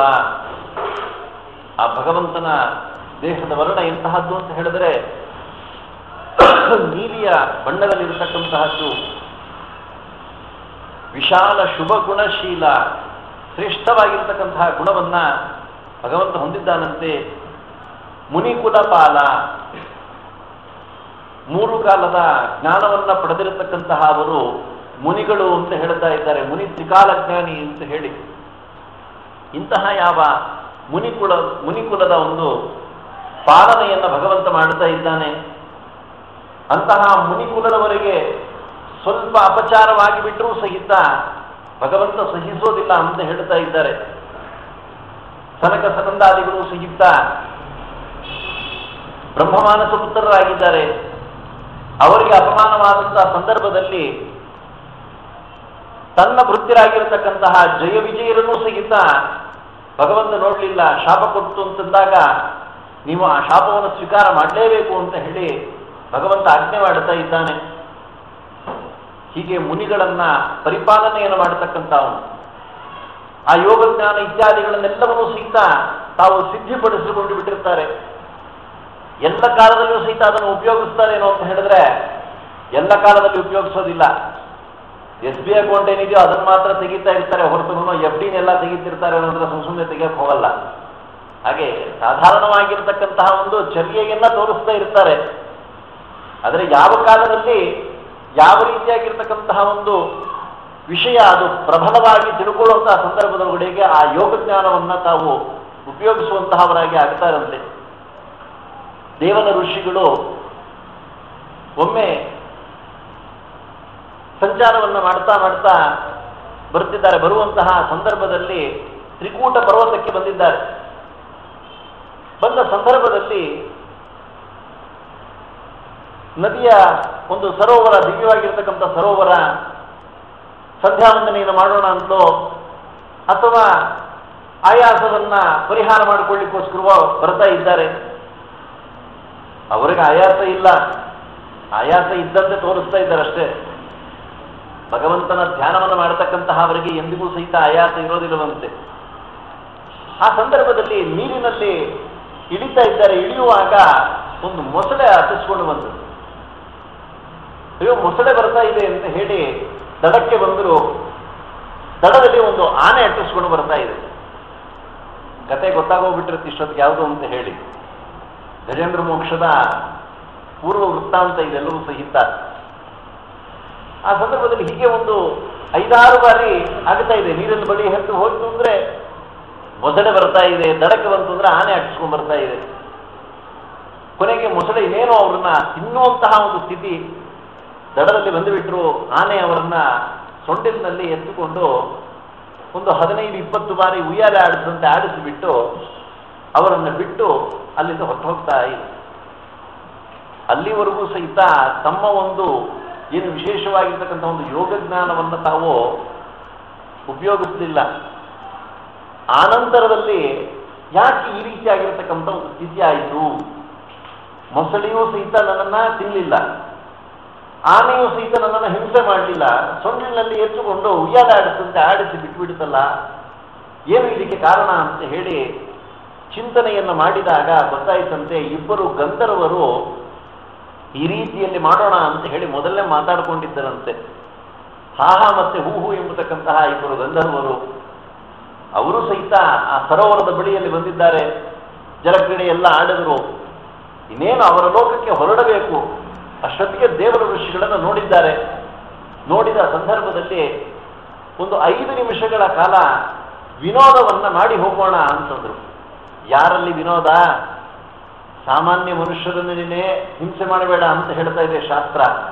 ಅಂತಹದ್ರಲ್ಲಿ ದೊಡ್ಡ ಜ್ಞಾನಿಗಳಾಗಿರ್ತಕ್ಕಂತಹ ದೇವರ ಋಷಿಗಳನ್ನ ಕೇವಲ 2 ನಿಮಿಷಗಳ ಕಾಲ ಆಟವಾಡಿಸಿದಕ್ಕೋಸ್ಕರವಾಗಿಯೇ ಸಾವಿರಾರು ಜನ್ಮಗಳು, ಸಾವಿರಾರು ವರ್ಷಗಳ ಕಾಲ ಇಬ್ಬರು ಸಹಿತ ಮೊಸಳೆಯಾಗಿ ಆನೆಯಾಗಿ ಇದ್ದಾರೆ. ಆದರೆ ಶಾಪ ಕೊಡುವಾಗ ಆನೆಗೆ ಸ್ವಲ್ಪ ವಿಶೇಷವಾಗಿ ಆಶೀರ್ವಾದವನ್ನು ಮಾಡೋದು. ಅದನ್ನು ನಾನು ಸ್ವಲ್ಪ ಕೂಡ ಹೇಳುವಾಗಲೇ ಹೇಳಿದ್ದೀನಿ. ಗಜೇಂದ್ರನಾಗುವಂತ ಶಾಪ ಕೊಟ್ಟರು. ಇಂದ್ರ ಶಬ್ದಕ್ಕೆ ರಾಜ ಅಂತ ಹೇಳಿ ಅರ್ಥವನ್ನು ಮಾಡ್ತಾ ಇದ್ದಾರೆ. ಅಂದರೆ ರಾಜನಾಗಿ ನಂತರದಲ್ಲಿ ಮತ್ತೆ ನೀನು ಗಜವಾಗು ಅಂತ ಹೇಳಿ ಶಾಪವನ್ನು ಕೊಡ್ತಾ ಇದ್ದಾರೆ. ಹಾಗೆ ಮುನಿ ಕುಲಪಾಲ ಅಂತಹ 3 ಕಾಲದ ಜ್ಞಾನವನ್ನು ಪಡೆದಿರತಕ್ಕಂತಹ ಮುನಿಗಳ ಕುಲವನ್ನ ಸಂರಕ್ಷಣೆಯನ್ನು ಮಾಡ್ತಾ ಇದ್ದಾನೆ. ಲಕ್ಷ್ಮೀಲೋಲ ರಿಪು ಶಿಶುಪಾಲ ಮಸ್ತಕ ಶೂಲ ವನಮಾಲ ಮೂಲ ಕಾರಣ ಎಲ್ಲರಿಗೂ ಸಹಿತ ಭಗವಂತ ಕಾರಣೀಭೂತನಾಗಿರತಕ್ಕಂತಹ ಅವನು. ಅದನ್ನೇ ಹೇಳ್ತಾರೆ, ಕಾಂತಾಯ ಕಲ್ಯಾಣ ಗುಣೈಕ ಧಾಮ್ನೆ ನವದ್ಯುನಾಥ ಪ್ರತಿಮ ಪ್ರಭಾಯ ನಾರಾಯಣಾಯ ಅಖಿಲ ಕಾರಣಾಯ ಶ್ರೀಪ್ರಾಣನಾಥಾಯ ನಮಸ್ಕರೋಮಿ ಅಂತ ಹೇಳಿ ಇಂತಹ ಭಗವಂತ ಎಲ್ಲರಿಗೂ ಕಾರಣೀಭೂತನಾಗಿದ್ದಾನೆ. ಯಾದವ ಜಾಲ ಜಾಲಹಿತ ಗೋಪಾಲ ಅಗಣಿತ ಲೀಲ ಕೋಮಲಕಾಯ. ಆ ಭಗವಂತನ ದೇಹ ಎಂಬತಕ್ಕಂತಹದ್ದು ವಜ್ರಾದಪಿ ಕಠೋರಾಣಿ ಅಂತ ಹೇಳ್ತಾ ಇದ್ದಾನೆ ಭಗವಂತ. ವಜ್ರಕ್ಕಿಂತಲೂ ಸಹಿತ ಕಠಿಣವಾಗಿರ್ತಕ್ಕಂಥದ್ದು ನನ್ನ ದೇಹ ಅಂತ ಹೇಳಿದ್ರು. ಅಂತಹ ದೇಹಕ್ಕೆ ಭೃಗು ಋಷಿಗಳು ಬಂದು ಒದೀತಾ ಇದ್ದಾರೆ. ದಿಗಿಲ್ಲದೆ ಒದ್ದ ಭೃಗುವ ಪಾಲಿಸಿದೆ ಬಂಟನೋ ಅವನೇನೋ ಬಂಟನಾನಲ್ಲವೇನೋ. ಅವ್ರು ಎಷ್ಟು ಭಕ್ತಿ ಮಾಡ್ತಾ ಇದ್ದಾರೆ. ನೀ ಭಕ್ತಿ ಮಾಡ್ತೀನೋ ಅಂತ ಹೇಳಿದ್ರೆ ಮಾಡೋದಕ್ಕೆ ಸಾಧ್ಯವೇ ಇಲ್ಲ. ಅದಕ್ಕೋಸ್ಕರನೇ ತಾರತಮ್ಯದಲ್ಲಿ ಶ್ರೇಷ್ಠರಾಗಿರ್ತಕ್ಕಂಥವ್ರು ಅವರು. ಈ ಪ್ರಕಾರವಾಗಿ ಆ ಭಗವಂತನ ದೇಹ ಅತ್ಯಂತ ಕೋಮಲವಾಗಿರತಕ್ಕಂತಹದ್ದು. ಅದನ್ನ ರಾಮಾಯಣದಲ್ಲಿ ವರ್ಣನೆ ಮಾಡ್ತಾರೆ. ಏನು ಸಮುದ್ರಕ್ಕೆ ಸೇತುವೆಯನ್ನು ಕಟ್ಟುವಂತಹ ಸಂದರ್ಭದಲ್ಲಿ ಜಾಂಬುವಂತರು ಬಂದು ರಾಮದೇವರ ದೇಹವನ್ನು ಒಮ್ಮೆ ಸ್ಪರ್ಶ ಮಾಡಿದರಂತೆ. ಒಡರುವಾಗ ಹತ್ತಿಯಲ್ಲಾದರೂ ಸಹಿತ ಅಥವಾ ಬೆಣ್ಣೆಯಲ್ಲಾದರೂ ಸಹಿತ ಕಾಠಿಣ್ಯತ್ವವನ್ನು ಕಾಣಬಹುದಂತೆ. ರಾಮದೇವರ ದೇಹದೊಳಗಡೆಗೆ ಕಾಠಿಣ್ಯ ಇಲ್ಲವೇ ಇಲ್ಲ ಅಂತ ಹೇಳ್ತಾ ಇದ್ದಾರೆ. ಅಂತಹ ಒಂದು ಮೃದುವಾಗಿರತಕ್ಕಂತಹ ದೇಹ ರಾಮದೇವರದು. ಮನಸ್ಸನ್ನ ಚಿಂತನೆ ಮಾಡಿದ್ರಂತೆ, ಇಂತಹ ಮೃದುವಾಗಿರತಕ್ಕಂತಹ ದೇಹ 14 ವರ್ಷದಿಂದ ವನವಾಸದೊಳಗಡೆ ಇದೆಯಲ್ಲ, ಹೇಗಿರಬೇಕು ಅಂತ ಹೇಳಿ ಯೋಚನೆ ಮಾಡಿದ್ರಂತ. ಅಂದ್ರೆ ರಾಮದೇವರ ದೇಹ ಅಷ್ಟು ಮೃದುವಾಗಿದೆ ಅಂತ ಹೇಳ್ತಿದ್ದಾರೆ.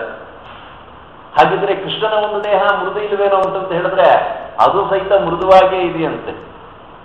ಭಗವಂತ ಬೆಣ್ಣೆಯೆಲ್ಲ ಕದ್ದಾಗ ಗೋಪಿಕಾಸ್ತ್ರೀಯರುಗಳೆಲ್ಲ ಸ್ವಲ್ಪ ದೊಡ್ಡವರಾದ ಮೇಲಿಂದ ಕೇಳಿದ್ರಂತೆ, ಏನೋ ಸಣ್ಣ ಹುಡುಗ ಇದ್ದಾಗೆಲ್ಲ ಸಹಿತ ಬಂದು ಬಂದು ಬಂದು ಬೆಣ್ಣೆ ಕದೀತಿದ್ಯಲ್ಲ, ಯಾಕೆ ಕದೀತಿದ್ದೆ ಅಂತ ಹೇಳಿದ್ರೆ ಬೆಣ್ಣೆ ಅತ್ಯಂತ ಮೃದುವಾಗಿರತಕ್ಕಂತಹ ಪದಾರ್ಥ ಅದು. ನಿಮ್ಮ ಮನಸ್ಸು ಹೇಗಿದೆ ಅಂತಂದ್ರೆ ಅತ್ಯಂತ ಕಠಿಣವಾಗಿರ್ತಕ್ಕಂಥದ್ದು. ಕಠಿಣ ವ್ಯಕ್ತಿಗಳಲ್ಲಿ ಇಂತಹ ಮೃದುವಾಗಿರ್ತಕ್ಕಂಥ ಪದಾರ್ಥ ಇರಬಾರದು ಅಂತ ಹೇಳಿ ನಾ ಕದಿಯಕ್ಕೆ ಬರ್ತಾ ಇದ್ದೆ ಅಂತ ನನಗೆ.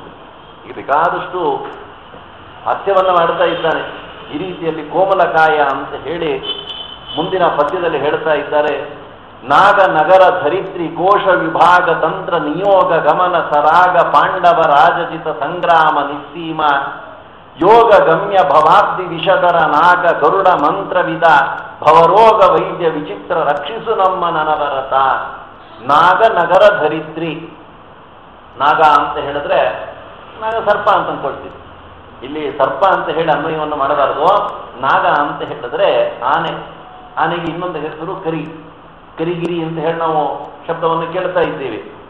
ಅಂದ್ರೆ ಅಲ್ಲಿ ಇಬ್ಬರು ಗಂಧರ್ವರು ಆನೆಯ ರೂಪದೊಳಗಡೆಗೆ ಇದ್ದುಕೊಂಡು ಸಂಚಾರವನ್ನ ಮಾಡಿ ನರಸಿಂಹದೇವರ ಅನುಗ್ರಹಕ್ಕೆ ಪಾತ್ರರಾಗುತ್ತಾ ಇದ್ದಾರೆ. ಅದಕ್ಕೆಲ್ಲ ಬೇಕಾದಷ್ಟು ಕಥೆಯನ್ನೆಲ್ಲ ಹಿಂದೆ ವರ್ಣನೆ ಮಾಡ್ತಾ ಇದ್ದಾರೆ ಕರಿಗಿರಿ ಮಹಾತ್ಮೆ ಇತ್ಯಾದಿಗಳಲ್ಲಿ. ಅಂತಹ ಯಾವ ಹೆಸರು ನಾಗ ಎಂಬುದಾಗಿ ಹೇಳಿದರೆ ಆನೆಗೆ ನಾಗ ಅಂತ ಕರೆಯುತ್ತಿದ್ದಾರೆ. ಇಂಥದಕ್ಕೆ ಹಸ್ತಿ ಅಂತ ಇನ್ನೊಂದು ಹೆಸರು. ಇಂತಹ ನಾಗ ನಗರ ಧರಿತ್ರಿ ಹಸ್ತಿನಾವತಿ ಅಂತ ಹೇಳ್ತಾ ಇದ್ದಾರೆ. ಅದನ್ನು ಇಷ್ಟು ರೀತಿಯಲ್ಲಿ ಅಂದ್ರೆ ಡೈರೆಕ್ಟ್ ಆಗಿ ಹೇಳಿದ್ರೆ ಇಂಡೈರೆಕ್ಟ್ ಸ್ಪೀಚ್ ಅಂತ ಹೇಳ್ತಾರಲ್ಲ, ಆ ರೀತಿಯಲ್ಲಿ ಹೇಳ್ತಾ ಇದ್ದಾರೆ. ಅಂದ್ರೆ ಅತ್ಯಂತ ಗುಪ್ತವಾಗಿರ್ತಕ್ಕಂಥ ವಿಷಯವನ್ನ ಹೇಳ್ತಕ್ಕಂತಹದ್ರಲ್ಲಿ ನಮ್ಮ ಕನಕದಾಸರು ಅತ್ಯಂತ ಪ್ರವೀಣರು. ಅದಕ್ಕೆ ನಾಗ ನಗರ ಧರಿತ್ರಿ ಕೋಶ ವಿಭಾಗ ತಂತ್ರ, ಆ ಒಂದು ಹಸ್ತಿನಾವತಿಯ ಪಟ್ಟಣದ ಒಂದು ವಿಭಾಗವನ್ನ ಮಾಡತಕ್ಕಂಥದ್ರೊಳಗೆ ಭಗವಂತನ ಒಂದು ಚಾಣಾಕ್ಷತನ ಇದೆಯಲ್ಲ, ಅವನ ಚಾಣಾಕ್ಷತನ ಇನ್ಯಾರಿಗೂ ಸಹಿತ ಬರೋದಿಲ್ಲ ಅಂತ ಹೇಳ್ತಾ ಇದ್ದಾರೆ. ನಿನ್ನೆ ದಿವಸ ಇದಕ್ಕೆಲ್ಲ ದೃಷ್ಟಾಂತವನ್ನು ಕೊಟ್ಟಿದ್ದೀನಿ. ಅದೇ ಸಂಧಾನಕ್ಕೆ ಹೋಗೋದಕ್ಕಿಂತ ಪೂರ್ವದೊಳಗಡೆಗೆ ಎಲ್ಲರ ಬಳಿಯಲ್ಲಿ ಬಂದು ಕೇಳ್ತಾ ಇದ್ದಾರೆ ಏನೇನು ಮಾಡಬೇಕು ಅಂತ ಹೇಳಿ.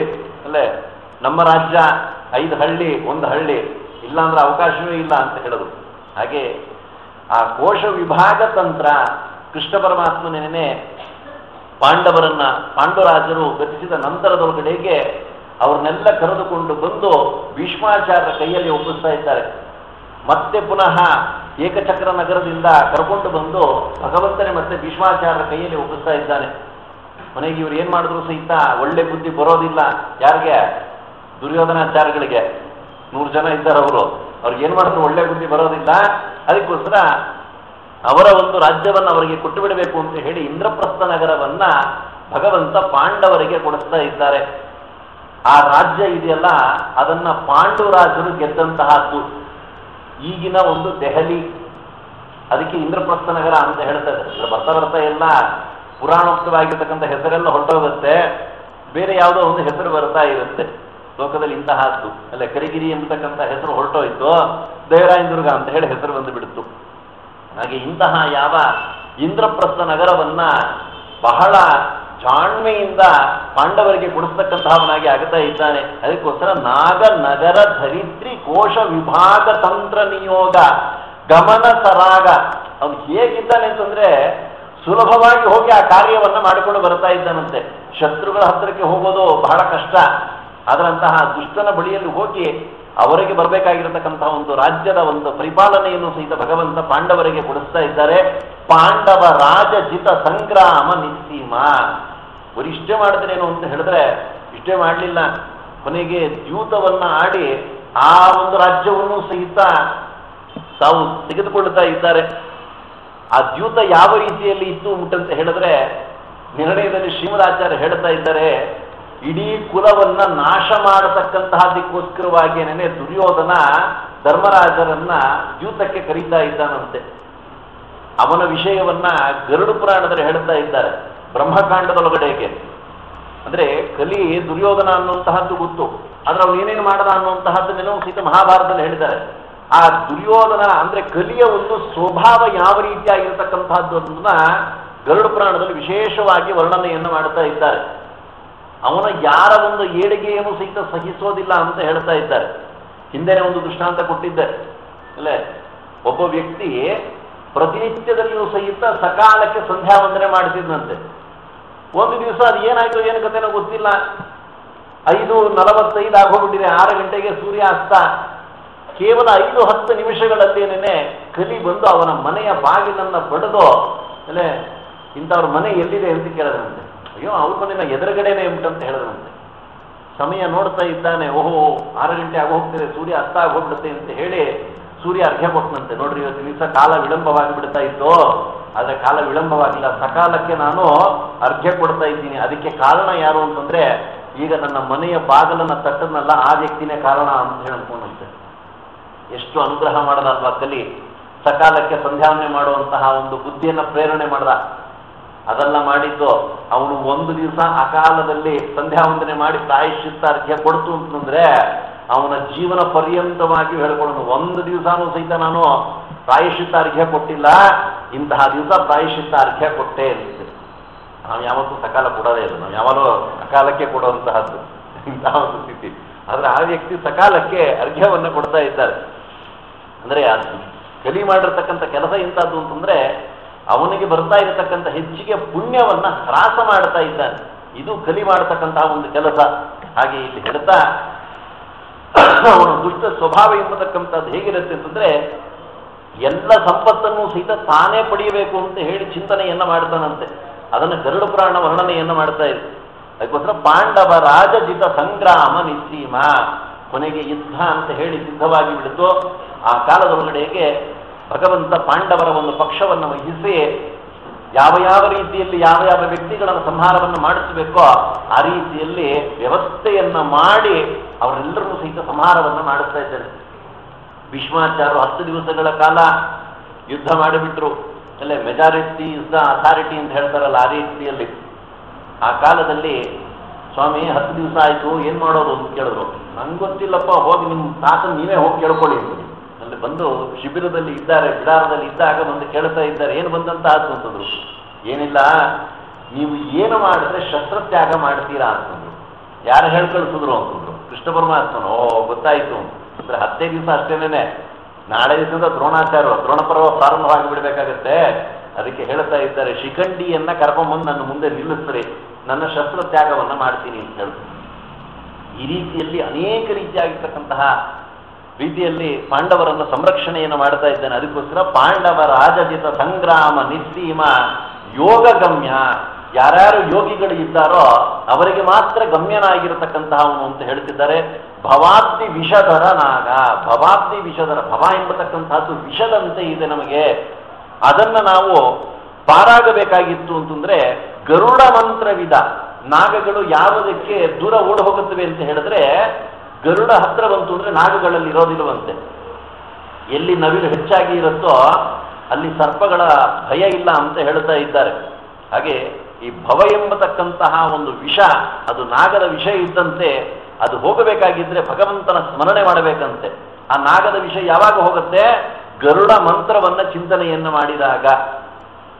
ಲಕ್ಷ್ಮಣದೇವರು ಶೇಷಾಂಶರು, ಅಂತಹವ್ರಿಗೂ ಸಹಿತ ಅಲ್ಲೇ ಶೇಷ ಪಾಶದಿಂದ ಕಟ್ಟೆ ಹಾಕಿ ಬಿಡ್ತಾ ಇದ್ದಾನೆ. ಯಾರು? ಇಂದ್ರಜಿತ್ತು. ಗರುಡದೇವರು ಕೇಳದ್ರಂತೆ, ಸ್ವಾಮಿ ನಾನು ಯಾವಾಗ ಯಾವ ರೀತಿಯಲ್ಲಿ ಅವತಾರ ಮಾಡೋದು ಅಂತ ಹೇಳಿ. ನೀ ಅವತಾರ ಮಾಡೋ ಆಗಿಲ್ಲಪ್ಪ, ಹಾಗೆ ಬಿಡಿ. ನೋಡ್ರಿ, ಬ್ರಹ್ಮದೇವರಿಗೆ ಗರುಡದೇವರಿಗೆ ಅವತಾರ ಇಲ್ಲ. ಹಾಗಿದ್ರೆ ನಾನು ನಿಮ್ಮ ಸೇವೆಯನ್ನು ಹೇಗೆ ಮಾಡಬೇಕು ಅಂತ ಕೇಳಿಕೊಂಡಾಗ ಭಗವಂತ ಹೇಳ್ತಾ ಇದ್ದಾನೆ, ನಾನು ರಾಮರೂಪವನ್ನು ಸ್ವೀಕಾರ ಮಾಡ್ತೀನಲ್ಲ. ದೈತ್ಯ ನಾಗಾಸ್ತ್ರವನ್ನು ಪ್ರಯೋಗ ಮಾಡ್ತಾನೆ. ಅದರ ಒಂದು ವಿಮೋಚನೆಗೋಸ್ಕರ ಒಮ್ಮೆ ನಮ್ಮ ಬಳಿಯಲ್ಲಿ ಬಂದು ಹೋಗ್ಬಿಡ್ತು ಅಂದ್ರೆ ನಾಗಗಳೆಲ್ಲ ದೂರ ಹೊರಟು ಹೋಗಿಬಿಡುತ್ತವೆ, ನನ್ನ ಸೇವೆ ಮಾಡಿದಂತೆ ಅಂತ ಹೇಳುತ್ತಿದ್ದಾರೆ. ಅಂದ್ರೆ ಆ ಒಂದು ನಾಗಗಳು ಯಾವ ಒಂದು ಹಿಂಸೆಯನ್ನು ಸಹಿತ ಮಾಡುವಂತಹದ್ದಲ್ಲ. ರಾಮದೇವರಿಗೆ ಲಕ್ಷ್ಮಣದೇವರಿಗೆ ಗರುಡದೇವರ ಒಂದು ಸೇವೆಯನ್ನು ಸ್ವೀಕಾರವನ್ನ ಮಾಡಲಿಕ್ಕೋಸ್ಕರವಾಗಿ ಈ ಪ್ರಕಾರವಾಗಿ ಮಾಡ್ತಾ ಇದ್ದಾರೆ. ಹಾಗೆ ಭವ ಎಂಬತಕ್ಕಂತಹ ವಿಷಕ್ಕೆ ಗರುಡ ಮಂತ್ರದಂತೆ ಇರತಕ್ಕಂತಹದ್ದು ಭಗವಂತ ಒಂದು ಅನುಗ್ರಹ ಅಂತ ಹೇಳ್ತಾ, ಗರುಡ ಮಂತ್ರವಿದ ಭವರೋಗ ವೈದ್ಯ ವಿಚಿತ್ರ ರಕ್ಷಿಸು ನಮ್ಮ ನನವರತ. ಭವರೋಗಕ್ಕೆ ವೈದ್ಯನಾಗಿರ್ತಕ್ಕಂತಹ ಅವನು. ಇಲ್ಲೇನೋ ಹೊಟ್ಟೆ ನೋವು ಬಂತು, ತಲೆನೋವು ಬಂತು ಅಂದ್ರೆ ಯಾವುದೋ ಡಾಕ್ಟರ್ ಹತ್ರಕ್ಕೆ ಹೋಗ್ತೀವಿ.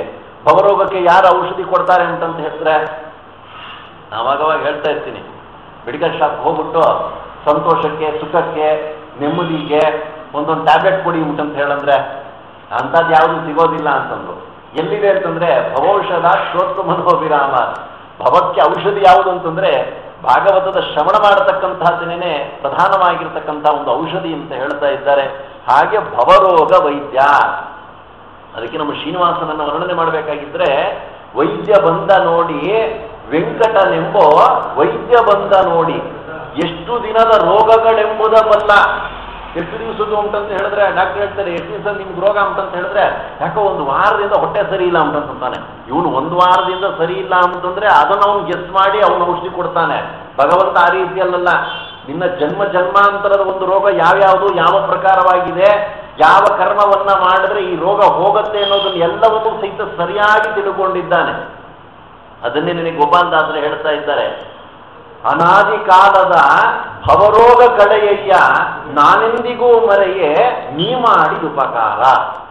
ನನ್ನ ರೋಗ ಎಂತಹದ್ದು ಅಂತಂದ್ರೆ, ಹರಿಮೂರ್ತಿಗಳು ಎನ್ನ ಕಂಗಳಿಗೆ ಕಾಣಿಸವೋ, ಹರಿಯ ಕೀರ್ತನೆಯೋ ಕೇಳಿಸದು ಕಿವಿಗೆ, ಹರಿಮಂತ್ರ ಸ್ತೋತ್ರ ಬಾರದು ಎನ್ನ ನಾಲಿಗೆಗೆ, ಹರಿಪ್ರಸಾದ ಜಿಹ್ವೆಗೆ ಸವಿಯಾಗದಯ್ಯ.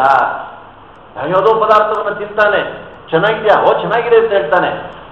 ಅದೇ ಯಾರಾದ್ರೂ ಸಹಿತ ಮಡಿನಲ್ಲಿ ಮಾಡೋ ಸ್ವಲ್ಪ ಅಡಿಗೆ ಮಾಡಿ ಹಾಕ್ತೀವಿ ಅಂತಂದ್ರೆ ಚೆನ್ನಾಗಿಲ್ಲ ಅಂತ. ಯಾಕೆ ಅಂತಂದ್ರೆ ಅದು ನೈವೇದ್ಯ ಆಗಿರುತ್ತಲ್ಲ. ಹರಿಪ್ರಸಾದ ಜಿಹ್ವೆಗೆ ಸವಿಯಾಗದಯ್ಯ. ಕೆಟ್ಟ ಪದಾರ್ಥ ಸವಿಯಾಗಿರುತ್ತೆ, ಒಳ್ಳೆಯ ಪದಾರ್ಥ ಅವನ ನಾಲಿಗೆಗೆ ಸರಿ ಹೋಗಲ್ಲವಂತೆ. ಹರಿಯ ಮೂರ್ತಿಗಳು ಎನ್ನ ಕಂಗಳಿಗೆ ಕಾಣಿಸವೋ. ಹರಿಯ ಒಂದು ಮಂತ್ರ ಇದೆಯಲ್ಲ, ಅದು ಕಿವಿಗೆ ಕೇಳಿಸೋದೇ ಇಲ್ಲವಂತೆ. ಹರಿಮಂತ್ರ ಸ್ತೋತ್ರ ಬಾರದು ಎನ್ನ ನಾಲಿಗೆಗೆ. ಹೋಗಿ ಮಂತ್ರಗಳು ಹೇಳಲಿಕ್ಕೆ ಬರುತ್ತೇನೋ ಅಂತಂತ ಹೇಳಿದ್ರೆ ಆ ಮಂತ್ರಗಳು ಹೇಳಲಿಕ್ಕೆ ಬರೋದಿಲ್ಲ. ಉತ್ತಪ್ತ ಕಡ ಪ್ರಕಟ ಕಟಕಟ ತ್ವಾನ ಸಂಘಟನೋದ್ಯ ವಾಯುಸ್ತುತಿ ಪಾರಾಯಣ ಮಾಡುವಂತ ಅವರಿಗೆ ನಿಮ್ಗೆ ಯಾವ ಭಾಷೆಯ ಯಾವ ಶಬ್ದ ಹೇಳಿದ್ರು ಸಹಿತ ಅವ್ರಿಗೆ ಬಾಯಿ ತಿರುಗುತ್ತೆ. ಕೆಲವರು ಬಾಯಿ ತಿರುಗಲ್ಲ ಅಂತಂದ್ರು, ತಿರುಗಿದ್ರೆ ನೀನೇ ತಿರ್ಕೊಂಡ್ಬಿಡು ಅಲ್ಲ, ಈ ಕಡೆ ತಿರ್ಕೊಂಡ್ರೆ ಬಾಯಿ ಈ ಕಡೆ ತಿರುಗಿಬಿಡುತ್ತೆ, ಆ ಕಡೆ ತಿರ್ಕೊಂಡ್ರೆ ಆ ಕಡೆ ತಿರುಗುತ್ತೆ. ಕುಚೋರ್ಜ ಮಾಡುವಂತಹದ್ದಿದೆಲ್ಲ. ಅಂದ್ರೆ ವಾಯುಸ್ತುತಿಯನ್ನು ಪಠನ ಮಾಡಿಬಿಟ್ರೆ ಎಂತಹ ಒಂದು ರೋಗಾದಿ ಉಪದ್ರವಗಳಿದ್ರೂ ಸಹಿತ ಎಲ್ಲ ನಾಶವಾಗಿ ಹೋಗಿಬಿಡುತ್ತೆ. ಹಾಗೆ ಇಲ್ಲಿ ಹೇಳ್ತಾ ಇದ್ದಾರೆ, ಭವರೋಗ ವೈದ್ಯ, ಭಗವಂತನ ಒಂದು ಮೂರ್ತಿಗಳು ಕಾಣಿಸೋದಿಲ್ಲ, ಅದನ್ನ ಕಾಣಿಸುವಂತೆ ಮಾಡು ಅಂತ ಹೇಳ್ತಾ ಇದ್ದಾರೆ.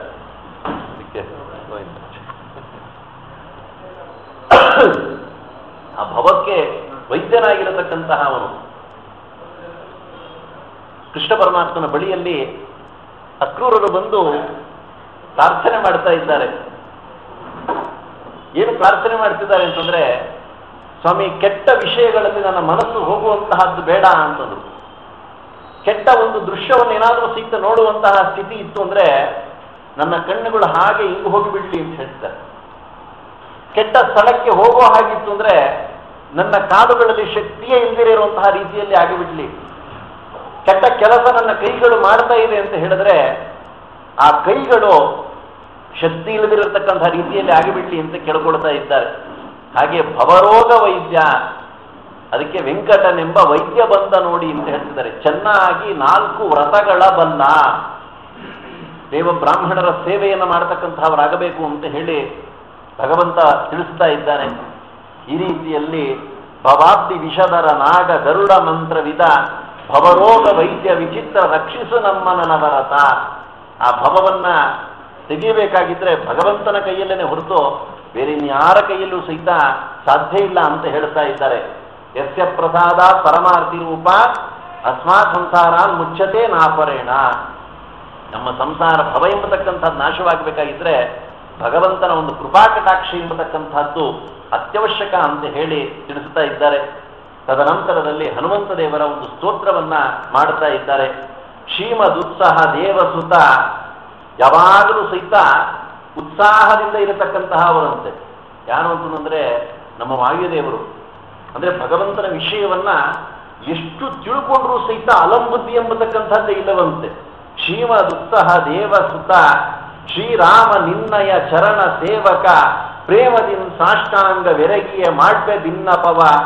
ಈ ಮಹಿಯೊಳೀವರೆಗೆ ನಾವು ಸುಕ್ಷೇಮಿಗಳು ನಿನ್ನ ಪಾದಾಬ್ಜ ಕ್ಷೇಮ ವಾರ್ತೆಯ ನರುಹಿ ರಕ್ಷಿಸು ನಮ್ಮ ನನವರತ. ಇಂತಹ ಭಗವಂತನನ್ನ ಸದಾ ಕಾಲದಲ್ಲಿ ಚಿಂತನೆಯನ್ನ ಮಾಡ್ತಾ ಇರತಕ್ಕಂತಹ ನಮ್ಮ ಹನುಮಂತ ದೇವರು, ಅವರ ಗುಣ ಎಂತಹದ್ದು ಅಂತಂದ್ರೆ ಶ್ರೀರಾಮ ನಿನ್ನಯ ಚರಣ ಸೇವಕ. ನಮ್ಮ ಹನುಮಂತ ದೇವರು ಹೇಗಿದ್ದಾರೆ ಅಂತಂದ್ರೆ ಯಾವಾಗಲೂ ಭಗವಂತನ ಪಾದಾರವಿಂದವನ್ನೇ ಚಿಂತನೆಯನ್ನ ಮಾಡ್ತಾ ಇರತಕ್ಕಂತಹ ಅವರು. ರಾಮ ನಿನ್ನಯ ಚರಣ ಸೇವಕ ಪ್ರೇಮದಿನ್ ಸಾಷ್ಟಾಂಗ ಬೆರಗಿಯ ಮಾಡ್ಕ ಭಿನ್ನಪವ. ಅಂತಹ ಹನುಮಂತ ದೇವರ ಅಂತರ್ಯಾಮಿಯಾಗಿರ್ತಕ್ಕಂತಹ ರಾಮದೇವರನ್ನ ನಾವು ಚಿಂತನೆಯನ್ನು ಮಾಡತಕ್ಕಂತಹವರಾಗಬೇಕು. ಅವಾಗ ನಮಗೆ ಕ್ಷೇಮ ಅಂತ ಹೇಳ್ತಾ ಇದ್ದಾರೆ. ಈ ಮಹಿಯೊಳೀವರೆಗೆ, ಈ ಭೂಮಿ ಒಳಗಡೆಗೆ ಇಲ್ಲಿಯವರೆಗೂ ಸಹಿತ ನಾವು ಸುಕ್ಷೇಮಿಗಳು, ನಾವು ಕ್ಷೇಮದಿಂದ ಇದ್ದೀವಿ. ಯಾವಾಗ ಕ್ಷೇಮದಿಂದ ಇದ್ದೀವಿ ನಾವು? ಭಗವಂತನ ಮತ್ತೆ ವಾಯುದೇವರ ಒಂದು ಸನ್ನಿಧಾನ ನಮ್ಮಲ್ಲಿ ಇರೋವರೆಗೂ ಸಹಿತ ಕ್ಷೇಮವಾಗಿದ್ದೀವಿ. ಕ್ಷೇಮವೇ ಅಂತ ಕೇಳ್ತಾರೆ. ರೋಗ ಬಂದು ಹಾಸ್ಯ ಮೇಲೆ ಇದ್ರೂ ಸಹಿತ ಏನು ಆರೋಗ್ಯವೇ ಅಂತ ಹೇಳಿದ್ರೆ ಹ್ಞೂ ಆರೋಗ್ಯವಾಗಿದ್ದೀನಿ ಅಂತಂತ ಹೇಳಂತಾರೆ. ಆಮೇಲೆ ಶುರು ಆಗತ್ತೆ ಅಲ್ಲೇ ಕೈ ಸರಿ ಇಲ್ಲ, ಕಾಲು ಸರಿ ಇಲ್ಲ ಅಂತಂತ ಹೇಳಿ. ಎಲ್ಲ ಸರಿ ಇದ್ರೆ ತಲೆ ಒಂದು ಸರಿ ಇರ್ಬೇಕಷ್ಟೇನೆ. ಅಂದ್ರೆ ಭಗವಂತನ ಸ್ಮರಣೆಯನ್ನ ಯಾವಾಗಲೂ ಸಹಿತ ಮಾಡ್ತಾ ಇರಬೇಕು. ಅದೇ ಬದುಕಿರೋದಕ್ಕೆ ಸಾರ್ಥಕತೆ ಅಂತ ಹೇಳ್ತಿದ್ದಾರೆ. ಹಾಗೆ ಈ ಮಹಿಯೋಳು ಈವರೆಗೆ ನಾವು ಸುಕ್ಷೇಮಿಗಳು. ಎಲ್ಲಿವರೆಗೂ ನಾವು ಕ್ಷೇಮವಾಗಿರ್ತೀವಿ ಅಂದ್ರೆ ವಾಯುದೇವರ ಸನ್ನಿಧಾನ ನಮ್ಮೊಳಗಡೆ ಇರೋವರೆಗೂ ಸಹಿತ ಕ್ಷೇಮವಾಗಿರ್ತೀವಿ. ಆ ವಾಯುದೇವರನ್ನ ನಾವು ಹೊರಟು ಬಿಡ್ತು ಅಂತಂದ್ರೆ ಅರಿತು ಬೆಣನೆಂದು ಬೇಳುವರು ಬುಧ ಜನರು. ವಾಯುದೇವರು ಇರೋವರೆಗೂ ಸಹಿತ ಆ ದೇಹಕ್ಕೆ ಒಂದು ಬೆಲೆ ಅಂತ ಹೇಳ್ತಿದ್ದಾರೆ. ಹಾಗೆ ಈ ಮಹಿಯೋಳು ಈವರೆಗೆ ನಾವು ಸುಕ್ಷೇಮಿಗಳು ನಿನ್ನಯ ಪಾದಾಬ್ಜ ಕ್ಷೇಮ ವಾರ್ತೆಯ ನರುಹಿ ರಕ್ಷಿಸು ನಮ್ಮ ನನವರತ. ಭಗವಂತನ ಒಂದು ಸನ್ನಿಧಾನವೂ ಇದೆ, ವಾಯುದೇವರ ಸನ್ನಿಧಾನವೂ ಸಹಿತ ಇದೆ. ಇದ್ದಿದ್ದಕ್ಕೆ ಏನು ಗುರುತು ಉಂಟಂತ ಹೇಳಿದ್ರೆ ನಿನ್ನ ಪಾದಾಬ್ಜ ಕ್ಷೇಮ ವಾರ್ತೆಯ ನರುಹಿ. ಆ ಭಗವಂತನ ಗುಣವನ್ನ ಚಿಂತನೆಯನ್ನು ಮಾಡತಕ್ಕಂಥದ್ದೇ ಬಹಳ ಪ್ರಧಾನ ಅಂತ ಹೇಳ್ತಾ ಇದ್ದಾರೆ. ಆ ಒಂದು ಬುದ್ಧಿ ಪ್ರಚೋದನೆಯನ್ನು ಮಾಡತಕ್ಕಂತಹದ್ದು ವಾಯುದೇವರು. ನಂತರದಲ್ಲಿ ನಮ್ಮ ರುದ್ರದೇವರು ಅಂತ ಹೇಳ್ತಾ ಇದ್ದಾರೆ. ಕೈಲಾಸ ವಾಸ ಗೌರೀಶ ಈಶ ತೈಲಧಾರೆಯಂತೆ ಮನಸ್ಸು ಕೊಡು ಹರಿಯಲ್ಲಿ ಶಂಭೋ. ಅಂದ್ರೆ ನಮಗೆ ಭಗವಂತನಲ್ಲಿ ಮನಸ್ಸು ಕೊಡಬೇಕಾಗಿತ್ತು ಅಂದ್ರೆ ರುದ್ರದೇವರ ಒಂದು ಅನುಗ್ರಹ ಎಂಬತಕ್ಕಂಥದ್ದು ಬಹಳ ಪ್ರಧಾನ. ಅವರಿಗೆ ಪ್ರೇರಕರಾಗಿರ್ತಕ್ಕಂತಹವರು ವಾಯುದೇವರು. ಈ ಪ್ರಕಾರವಾಗಿ ನಿನ್ನ ಕ್ಷೇಮ ವಾರ್ತೆಯನ್ನ ನಮಗೆ ತಿಳಿಸ್ತಕ್ಕಂತಹವನಾಗುವಂತೆ ಹೇಳ್ತಾ, ನಿನ್ನ ಪಾದಾಬ್ಜ ಕ್ಷೇಮ ವಾರ್ತೆಯ ನರುಹಿ ರಕ್ಷಿಸು ನಮ್ಮ ನನವರತ ಎಂಬುದಾಗಿ ಹೇಳಿ ಮುಂದಿನ ಒಂದು ಪದ್ಯದಲ್ಲಿ ದಾಸರು ವರ್ಣನೆ ಮಾಡ್ತಾ ಇದ್ದಾರೆ. ಈಗಲೀ ಮರ್ಯಾದೆಯಲ್ಲಿ ಶರಣಾಗತರ ಸೇವೆಯಳು ಹುಂಬುಳಿಯಾಗಿ ಬಾಡುವರೇನೋ ಧನ್ಯರೋ ಹರಮಹಾದೇವ. ಈಗಲೀ ಮರ್ಯಾದೆಯಲ್ಲಿ ಅಂದ್ರೆ ಆ ಭಗವಂತನ ವಾಯುದೇವರ ಒಂದು ಅನುಗ್ರಹವಾದ ನಂತರದೊಳಗಡೆಗೆ ರುದ್ರದೇವರ ಒಂದು ಅನುಗ್ರಹವೂ ಸಹಿತ ಬಹಳ ಪ್ರಧಾನ ಅಂತ ಹೇಳ್ತಾ ಇದ್ದಾರೆ. ರುದ್ರದೇವರನ್ನ ಹಿಡ್ಕೊಂಡು ಕೆಲವರು ಕೆಟ್ಟಿದ್ದಾರೆ, ಕೆಲವರು ರುದ್ರದೇವರನ್ನು ಬಿಟ್ಟು ಕೆಟ್ಟಿದ್ದಾರೆ. ಎರಡಕ್ಕೂ ನಾನು ದೃಷ್ಟಾಂತವನ್ನ ಕೊಟ್ಟಿದ್ದೀನಿ ಹಿಂದೆನೇನೆ. ಹಿಡ್ಕೊಂಡು ಕೆಟ್ಟವರು ಯಾರು ಅಂತಂದ್ರೆ ಪಾರ್ಶ್ವಪ್ರತಾಗಮವನ್ನ ಅನುಸರಿಸಿರತಕ್ಕಂಥ ವ್ಯಕ್ತಿಗಳು ಹರಸರ್ವೋತ್ತಮ ಅಂತ ಹೇಳಿಬಿಡುತ್ತಾರೆ. ಅದರಿಂದ ಅವರು ಸಹಿತ ಹಾಳಾಗ್ತಾ ಇದ್ದಾರೆ. ಇನ್ನು ಕೆಲವರು ಯಾವುದೇ ಒಂದು ಸಂಕಷ್ಟಕರವಾಗಿರ್ತಕ್ಕಂತಹ ಸನ್ನಿವೇಶ ಬಂದರೂ ಪರವಾಗಿಲ್ಲ, ರುದ್ರದೇವರ ದೇವಸ್ಥಾನಕ್ಕೆ ಹೋಗಬೇಡಿ. ಹುಲಿ ಹಡ್ಸ್ಕೊಂಡ್ ಬರ್ತಿದೆ, ಬೇಕಿದ್ರೆ ಹುಲಿ ಕೈ ಹಡ್ಸ್ಕೊಂಡು ಸತ್ತೋಗ್ಬಿಡ್ರಿ, ಅಂದ್ರೆ ರುದ್ರದೇವರ ದೇವಸ್ಥಾನಕ್ಕೆ ಹೋಗಬೇಡಿ ಅಂತ ಹೇಳುತ್ತಾರೆ. ಇಂತಹ ಒಂದು ದೀಕ್ಷಾ ಕೆಲವರೀಗ ಅಲ್ಲೇ ಮತ ಪ್ರವರ್ತಕರಲ್ಲೇ ಬಂದುಬಿಟ್ಟಿದೆ. ಅದು ಆ ರೀತಿಯಾದಂತಹ ಒಂದು ಸಿದ್ಧಾಂತ ಅವರದು. ಆದರೆ ರುದ್ರದೇವರನ್ನ ಹಿಡ್ಕೊಳ್ಳದಿರ ಉದ್ಧಾರವಾಗಿರೋದು ಅಂತಂದ್ರೆ ಮಾಧುರೊಬ್ಬರೇನೆ. ಸರ್ವೋತ್ತಮ ದೇವತಾ ಅಂತ ಹೇಳಿ ಬಿಟ್ಟುಬಿಟ್ಟಿದ್ದಾರೆ, ಮನೋನಿಯಾಮಕರು ಅಂತ ಹೇಳಿ ಹಿಡ್ಕೊಂಡಿದ್ದಾರೆ. ಅದರಿಂದ ರುದ್ರದೇವರನ್ನು ಯಾವ ರೀತಿಯಲ್ಲಿ ಚಿಂತನೆ ಮಾಡಬೇಕು ಅನ್ನುವಂಥದ್ದನ್ನು ಹೇಳ್ತಾ, ಈಗಲೀ ಮರ್ಯಾದೆಯಲ್ಲಿ ಶರಣಾಗತರ ಸೇವೆಯಳು ಹುಂಪುಳಿಯಾಗಿ ಬಾಳುವರೇನೋ ಧನ್ಯರೋ ಹರಮಹಾದೇವ. ಶರಣಾಗತರ ಸೇವೆಯಲ್ಲಿ ಆ ಭಗವಂತನ ಒಂದು ಭಕ್ತರನ್ನ ನಾವು ಚಿಂತನೆಯನ್ನು ಮಾಡುವಂಥವರಾಗಬೇಕಂತೆ. ಹೊಂಪುಳಿಯಾಗಿ ಅಥವಾ ಹೊಂಪುಳಿಯಾಗಿ ಅಂದ್ರೆ ಅದು ಹಳೆಗನ್ನಡದಲ್ಲಿರ್ತಕ್ಕಂಥ, ಅಂದ್ರೆ ಭಗವಂತನ ಒಂದು ಚಿಂತನೆ ಮಾಡ್ತಿದ್ರೆ, ಭಗವದ್ ಭಕ್ತನ ಒಂದು ಚಿಂತನೆ ಮಾಡ್ತಾ ಇತ್ತು ಅಂದ್ರೆ ರೋಮಾಂಚನ ಎಂಬತಕ್ಕಂಥದ್ದಾಗಬೇಕಂತೆ. ರೋಮ್ನಾಂ ಹರ್ಷಣಕಾರಿಣಿ ಶ್ರವಣದ ಪಾಪೌಘ ವಿಧ್ವಂಸಿನಿ. ರುಕ್ಮಿಣಿ ವಿಜಯ ಶ್ರವಣ ಮಾಡ್ತಾ ಇತ್ತಿದ್ರೆ ರೋಮಾಂಚನವಾಗಬೇಕು ಅಂತ ಹೇಳ್ತಿದ್ರೆ, ಬರೀ ರುಕ್ಮಿಣಿ ವಿಜಯವೇ ಅಲ್ಲ, ಭಗವಂತನ ಒಂದು ವಿಷಯವನ್ನ ನಾವು ಸ್ಮರಣೆ ಮಾಡ್ತಾ ಇದ್ದೀವಿ ಅಂತ ಹೇಳಿದ್ರೆ ಅಷ್ಟು ಸುಖವಾಗಬೇಕಂತೆ. ಅದು ಸಾತ್ವಿಕ ಜೀವರಾಶಿಗಳ ಒಂದು ಲಕ್ಷಣ ಅಂತ ಹೇಳ್ತಾ ಇದ್ದಾರೆ. ಹೊಂಪುಡಿಯಾಗಿ ಬಾಳುವರೇನೋ ಧನ್ಯರೋ ಹರ ಮಹಾದೇವ. ಭೋಗ ಭಾಗ್ಯವ ಬಯಸಿ ಮುಕ್ತಿಯ ನೀಗಿ. ಕೇವಲ ಲೌಕಿಕದ ಸುಖವನ್ನೇ ಅಪೇಕ್ಷೆಯನ್ನು ಪಡತಕ್ಕಂತಹ ವ್ಯಕ್ತಿಗಳು ಅಲ್ಲೇ ಭೋಗ ಬೇರಿ ಹೂದಣ್ಣ, ಭವಭೋಗಗಳೆಲ್ಲವೂ ರೋಗಗಳಣ್ಣ. ಉಡುಗೆ ತೊಡಿಗೆ ಯೋಗ ಜಗದೋಳು ಹುಡುಗೂತನದ ಭೋಗ. ಗಿಡುಗ ಗಿಡಿಮರಿಯ ನೊಯ್ಯೋವ ತೆರದಲ್ಲಿ, ಗಿಡುಗ ಗಿಡಿಮರಿಯ ನೊಯ್ಯೋವ ತೆರದಲ್ಲಿ ದೂತರು ಪಿಡಿಯಲು ತಡೆ ಮಾಡುವುದೇ. ಭೋಗ ಬೇರಿ ಹೋದಣ್ಣ, ಭವಭೋಗಗಳೆಲ್ಲವೂ ರೋಗಗಳಣ್ಣ. ಯಾರು ಈ ಭವದಲ್ಲಿರತಕ್ಕಂತಹ ಸುಖವನ್ನ ಅಪೇಕ್ಷೆಯನ್ನು ಪಡ್ತಾ ಇದ್ದಾರೋ ಅಂತಹವರಿಗೆಲ್ಲವೂ ಸಹಿತ ಏನಾಗತ್ತೆ ಅಂದ್ರೆ ಭೋಗ ಭಾಗ್ಯವ ಬಯಸಿ ಮುಕ್ತಿಯ ನೀಗೆ. ಯಾರು ಲೋಕದ ಒಂದು ಸುಖವನ್ನು ಅಪೇಕ್ಷೆ ಪಡ್ತಾರೋ ಭಗವಂತನ ಚಿಂತನೆಯನ್ನ ಮರೆತು ಬಿಡ್ತಾರೆ.